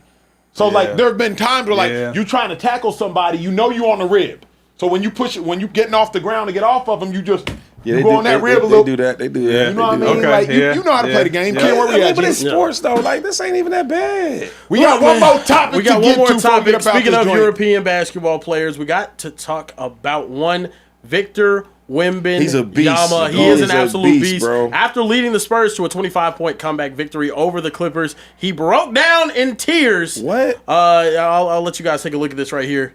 He a beast. Yeah, they ended up coming back from that. Yeah, he was crying. He was crying after 25. Yeah, so then Following this, Patrick Beverly said, I cry when we win the play-in game and people say he's overreacting. Wemby cries at the regular season game and say that's love for the game. Y'all love moving the goalpost is what he ended up saying about that. Do you guys have an issue with Wemby crying after a comeback victory in a regular season? I know y'all don't. Go ahead and say y'all love it. I Shady, you are a resident no, anti-crier. Real quick, watch this. I know you're like, man, he just is grit for the game. He loves it. I know. All right, go ahead. I'm not on that. And after he cry, I know he gonna be like, I love my teammate. Y'all gonna love that too, right? So I'm gonna watch y'all do y'all magic. Go ahead. No, I don't love Wemby crying during a regular season game. Okay. I don't. It's a regular season game. You play 82 of them, number one. Number two, Wemby, like, you're going to have such a long career. You do not need to have such an emotional output for winning a regular season game. Now, biggest comeback in NBA history this season, a 25-point comeback. I believe Wemby had 27, 12, and 4 blocks. Had a phenomenal game. So, like, Wemby had a phenomenal game, had an incredible comeback, but we crying over regular season games now? Cry over a Super Bowl, cry over an NBA championship, cry over Game 7, coming back from Game 7 to lead your team to the NBA Finals, but crying over a regular season game, one, we're doing too much. Two, I'm actually on Team Pat Bev. Because people do try to clown Pat Bev, saying, Pat Bev, you was out here crying like you was Kobe or like you was D-Wade standing on the scores table for a playing game. I'm on Team Pat Bev right now. Because, at least for Pat Bev, it got a team, I believe at the time, that wasn't going to the playoffs, the Timberwolves. It was a playing game. Yeah, well, it was a playing game. Timberwolves team that like never gone to the playoffs in years. It's a playoff game. It wasn't even about that. It's against his former team. It was against his former team that he felt like quit on him and whatnot. So he felt like it was an emotional. I think it's different though, because Pat Bev is like, bro, congrats, you were like the 5th best player on the team like that night or whatever it was. So I think like crying was like a little crazy for everyone, but also it meant a lot to him. With Wemby, I'm totally with you, bro. I'm like it's dope. I'm not here to regulate anybody's emotions. Cry if you want to. I mean, it is what it is. But you do play 82 regular season games and having a comeback victory. I understand you jumping on the table because you were hyped after having a 25-point comeback. That's amazing. That's legacy building stuff. We talk about regular season games for a reason. Like, people have legendary performances. But to be crying after it was a little like, all right, bro. Like what are we doing here? And I'm not. This is my first anti-crying take, but like, bro, like let's not cry after a regular season basketball game against a non-playoff team. Where I disagree with you is this: I am here to regulate people's emotions. Oh wow! Sports is all about regulating your emotions. That's the only thing I'm here to do. And maybe it's my sports psychology degree. Shout out to getting my master's while playing for the Eagles. Sports is all about regulating the ups, regulating the downs, regulating the highs, regulating the lows. Tim Grover, Michael Jordan's trainer, he famously writes a book about controlled anger is the strongest emotion, both control and anger. Uncontrolled anger, it can lead you to do the worst of things in life. But controlled anger, particularly in sports, that is the strongest emotion. Ask Tom Brady, had a whole lot of it. Every now and then he would let it loose, had a whole lot of it. Ask Brian Dawkins, hallelujah. Thank you, Jesus. If y'all haven't seen the clip, go look it up. Yeah. Like, controlled anger, controlled aggression, I think is actually what it is the strongest emotion. I'm all about regulating emotions. That's why when Caleb Williams cried in his mom's arms, no issue with Caleb Williams crying. Regulate it. Control it. No issue with him crying. Just figure out when you want to do it. No issue with Coco Gauff slamming her tennis racket after that match. Just make sure ain't nobody watching you. And shout out to Coco Gauff for saying, okay, I needed to get these emotions out before I go talk to my team, before I go talk to my family. Life in general is all about regulating emotions. So I'm huge on regulate the emotions. Now, you said Kobe Bryant. Yeah. You said Michael Jordan. Yeah. What did you just say? His mom was big time. Wembanyama. No. Coco Gauff. Big time. Brian Dawkins. Brian Dawkins. Yeah. You think they crying? I'm just asking you because you named them dudes and all that. It was a good little take you got. Do you think them guys are just crying on regular games?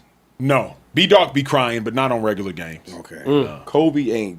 Okay. All right. No Sean Marino. And Michael Jordan. No, Jordan don't cry on regular games, but Jordan be crying though. Regular games. No. Okay. So I ain't saying right or wrong. I'm just wanted to, because you said some names, I just want to put it in perspective. Like, they not crying. Yeah. Now, we won a championship, crying, you know what I mean? Lose my parents, something like that. I get all that. But like this, I'm just saying, you named Jordan, I'm not saying he's right or wrong for crying Wemby because I like his game. He my son favorite player, so I respect him. But I'm just saying, them brothers that you name, they not crying. So Shady, you're okay with like celebratory tears? Do you I think you cried at your like the Eagles Hall of Fame thing. But that was like yeah. Because it's like it's an amalgamation of accomplishments that you've had. Yeah, instead of like a regular season game, I had 250 yards. Oh my god, right. You know what I mean? You know, you start thinking about like the how hard people only see like the success story. They don't know how the hard struggles, stuff you didn't have when you had to make it. The playing through pain, playing through people doubting you. You know what I'm saying? And then you gotta go through this, go through that, and you finally get there. So that's where the tears be coming from. They don't just be coming from just a good game. That's why I'm okay with the Pat Bev thing though too. You eliminated a team that thought that they were better off without you, and you showed like, yo, actually, I'm better off without you guys. Like I ended up making it further in that season. Like that's cool. I think that's fine. But Wemby, bro, you just cried after a 25-point comeback against a 32-32 basketball team. And I think Pat Bev, he comes from a place where like everybody, he's an underdog. Everybody writes him off. Yeah. It's like nobody ever wants him or needs him. Yeah. So that should be deep inside of you. You know what I mean? You get a chance to let it out. You know. Yeah, it's a little bit. Can I give a hot take? But real quick, if I do this right here, though, does that count? Yeah, that didn't pause it. Okay, because I did this right here. I didn't see that. That unpaused it. Yeah. Can I give a hot take? Please. Five Sports. Yes, Pat Bev was an underrated NBA player. Underrated? Yeah. I think he's rated right where he needs to be at, though. I think he's very much properly rated. I actually think Pat Bev was a above average to elite defender. I believe that Pat Bev. I gotta stop real quick. He's better than above average. That's what to elite. He was really good. He was an elite defender though. Okay, bet. So I'm not fair. Like he was anywhere between. That's why I gave a wide barometer. But like he had some elite years, made some All NBA defensive teams. So I believe that. Okay. I also believe Pat Bev was conducive to winning teams. And Pat Bev was conducive to winning basketball. Winning culture, if you will. Like, to me, like, Pat Bev, sure, a podcast, he said some wild stuff. People didn't like his attitude, had some funny moments. But I think Pat Bev was one of the more underrated players of his era because he was conducive to winning, because he was a really good to elite defender, and because he was actually a leader on most of the organizations he played on. He was like a dude you could trust. So leader? But where he gets his trouble at is that I think sometimes with Pat Bev, if he just stays in that lane of being a great defender, right, a contributor to winning, cool. He start acting like he like I'm the guy. Yeah. If you hear how he talks, I'm like, all right, you know what I mean? Slow down. So I think that's where the issue comes in at. Because if like when real superstars is talking and all that, you shouldn't be talking. Yeah. For real though. Yeah. Wow. Because the problem is, I hate in society now where it's like either I'm trash or I'm a star. There's no more in the middle. There's way more middle guys than stars. Mm-hmm. You get what I mean? So like Pat Bev was a really good contributor on teams. He one of my favorite. Well, I don't say favorite player, but he's one of my favorite guys to like watch play. Yeah. He got straight dog in him. Like I love the way he plays. Yeah. But sometimes I hear him talk, I'm like, yo, you not that the way you talking. And it's like you a fan like me because I'm a fan of Pat Bev. And sometimes he gets carried away. And I hate when dudes do that. I agree with that. I just think Pat Bev, he's above just a guy. But obviously he's not a star. Like, just a guy to me. In the middle. He's in the middle. Nothing wrong with that. But to me, the middle is a contributor. If people not wearing your jerseys at the games and shit like that, I can't be talking about you like Jared Vanderbilt is a guy. He's better, yeah. But you know what I mean? Like, he's a guy. But we're not saying he's not. He's just a guy. We saying you're a contributor. Like, okay. You know what I'm saying? Like, you helping the team out. So you have, like, just a guy, contributor, starter, star. There you go. Why are you looking funny? Pat Bev's a guy. He's a guy. Oh, I can't do that. No, he better than a guy. No, Pat Bev is a guy. I'm sorry. Defensive assignments. And Acho, I'm really shocked that you're taking this stance. And maybe it's just because you value defense more, but I hear you talk about guys like Luka who are one-dimensional in terms of, being one side of the ball, dominant, right? And you criticize and are very harsh on Luka about his lack of defense, right? Absolutely, yes, sir. Pat Beverly brings nothing to you on the offensive end. Sure. He's not a floor general. He's not an efficient shooter. He's not a knockdown three-point shooter. And in fact, Pat Bev, get your ass to the corner. You are very uninvolved when we are on this side of the floor. For that reason alone, in my opinion, just a hoop fan, he's a guy. But I can't put him as an elite defender. But that's the role they got him as, though. I can't put him as an elite defender because he was an elite defender. Sir. Oh, he's an elite defender. Because when you talk about the all-time great defenders of the league, Pat Beverly doesn't come up in that conversation. Oh, no, we're not saying he's an all-time great. Nah, he's a good defender. No, but like, while he was there, he was one of the best defenders in the league. I will give him that. I would say as an on-ball point defender, him and Drew Holiday could look eye to eye. Drew Holiday. Hell no. I'm saying this. Drew Holiday could Hell no. You're not listening. Drew Holiday could do a lot more offensively. That's why Drew Holiday was like a significantly better player. Drew Holiday's a better defender. I said they can look eye to eye. You're not. You No, sleep on Pat Bev. they can't, You're Acho. asleep eye to eye. Acho. Go look at what Pat Bev did, Kieran. dangerous That's territory. no. Go look at what Pat That's a Bev bald did. eagle looking at Stevie Wonder. That's that. They're not looking in any eyes. No. You know Pat Bev made some all-defensive teams. I know right? he made 2 second teams and 1 first team. But if you had to Drew pick- Holiday is a perennial all-defensive if you player. had to pick, One of the probably the best defensive guard of this era. Acho, if you had to pick, Are we crazy? If you had to pick a defender, Bro. a guard defender, you gonna take. Of course, Drew Holiday. All right, so I'm saying they can't be eye to eye then. If everybody's gonna pick Drew Holiday, I'm saying like Pat Bev is in those. Like if I'm saying the top 5 guard on-ball defenders, Pat Bev is in that conversation. I would say so. I like That's that. what I'm getting at. During his time in the league, Drew in Holiday his time got in the 6 league only. all NBA, all defensive But they're not in the selections, same 3 category first though. teams. I don't know why he said that. Marcus They're not- Smart, completely different category. And, okay. Drew Holiday's looking at Drew Holiday got 3 Marcus first Smart. teams, Now, hold on, 3 second I teams. got one for you. Yes, Pat Bev has 1 2 first team and 2 second teams. They're not looking eye to eye. You saying it like They're not. I'm just saying you're saying it like they're not even remotely close. If I got a first team and 2 second teams, Yes, you got and you got 3 first teams and you got 3 second teams, No, that's a completely different thing. Like, I'm sorry. Yes, Oh, he tripping. they're different. I ain't playing with They're him today. absolutely different. I ain't playing with him tonight. Drew Hot, bro. but let me bring Also, up. you want to talk everything that you said about Patrick Beverly. Drew Holiday does at a higher level. Oh, he's Yeah, conducive I to agree winning. with that. Drew No, Holiday Drew Holiday is is him. Drew Holiday is him. Bro, Drew Drew Holiday is Holiday one is of the best. Him and Marcus Smart are the 2 best defensive guards of the past era. Now, Or I will era say that this we're getting out though, of. because I like Marcus Smart on defense. On offense, he's But- too stupid. but- respectfully, But now I will put It's DPOY. what's his name? What you talking about? Pat Bev. Pat Bev. You could argue him a little bit. I think Marcus Smart probably has him a little bit on the defense side, just the size and all that, because Marcus Smart is a dog too. But you could compare them better than Drew Holiday, in my opinion. Drew Holiday's in a different category. Marcus Smart, Marcus Smart, way better than Marcus Smart, Pat Bev is a good. To me, Also, the NBA players be talking about Pat Bev. I don't know if it's because they be pissing him off. They be talking about him like he's sweet.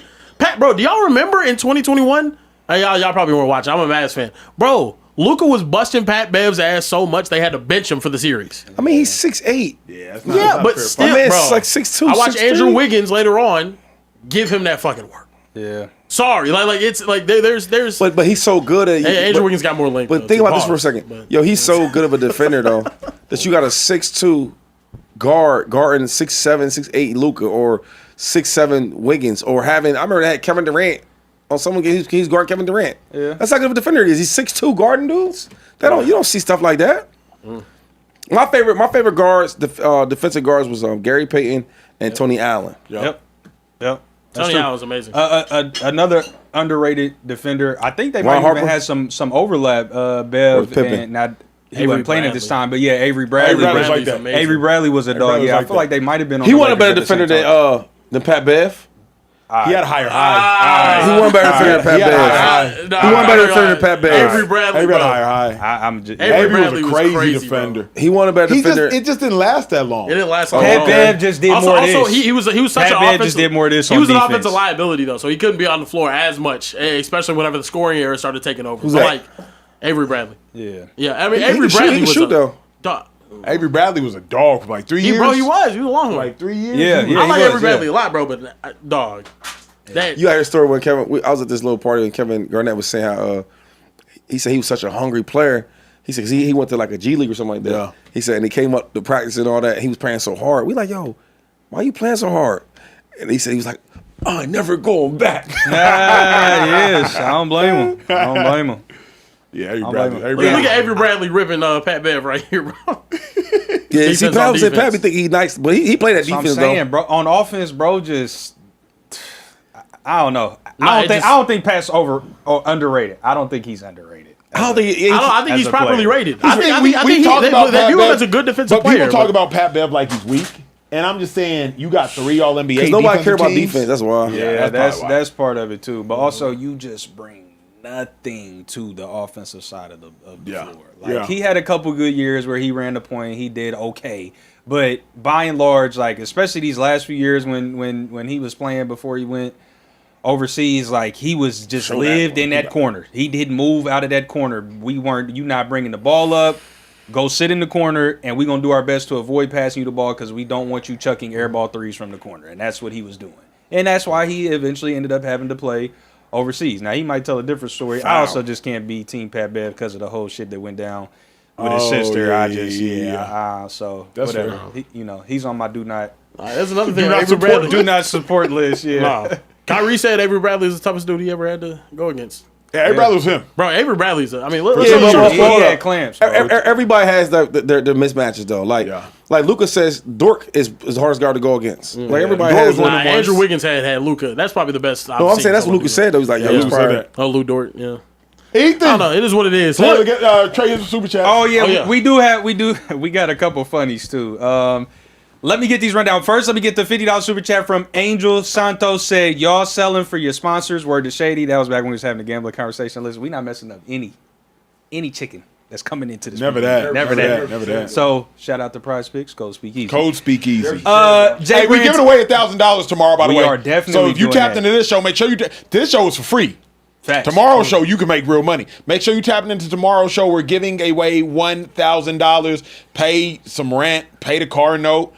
Pay the lady's car note. Do something. Go ahead. But you know who we not giving it to?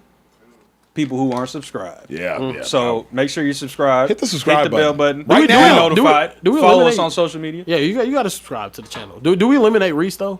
He ain't really been here, but if he just pops up tomorrow and wins out of nowhere, I feel like that's a problem. That's a very good He ain't point. showing up. Yeah, he ain't showing up at all. But he might be here tomorrow and be like, they're giving away another 1,000. Let me walk in. Go. Yeah, you're right. You might be onto something with that. Jay Branton said most people with kids at an Atlanta Hawks game probably listen to 80% of the Atlanta rappers, and most rappers promote Magic City. Magic City is contradictory. It's definitely just the shareholders. Thank you. That is definitely one thing to say. And then, to our habitual super chatter, Central Cast, a.k.a. Josiah.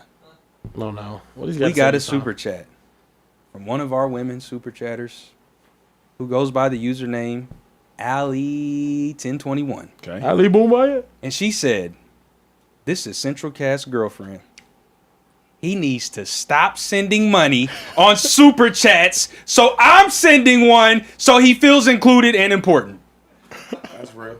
Crazy. Wow. Your lady told you quit spending your cheese. Balls in your court, Central Cast. What you gonna do, bro? Yeah, Central Cast. What you gonna do? Are you gonna put this is a pivotal moment in your relationship. Yeah, you got to are you going to put your foot down have to let her know. and send that super chat anyway? Yep. Or are you gonna let her punk you in front of all the people in the Speakeasy right now? He So responded yours, to this. brother. He responded to this and said, I don't know that woman. With a super chat? No. He didn't respond nothing. He didn't respond nothing. You can't let your woman tell you how you spend your money. That's crazy. Because if you let her do that right now, what you think gonna happen in the future? What you think gonna happen on Valentine's Day, her birthday, on Christmas? Come on now. You have to let her know with the We super already know chat. what happened with the last one. All right, ladies and gentlemen, it's time to get up out of here. It's been an amazing show. Look, we will be back here tomorrow at 11:15 p.m. Eastern, 10:15 p.m. Central, 8:15 p.m. Pacific time. It's been an amazing show for Carebear Kieran, LaShawn, Shady, McCoy, Emmanuel, Acho, and Social Trey. Everyone in the back, make some noise in the back. We will see you guys next time, right here in the Speakeasy. Shout out to the guys in the back. There we go. Yeah, Kieran, that's a low blow.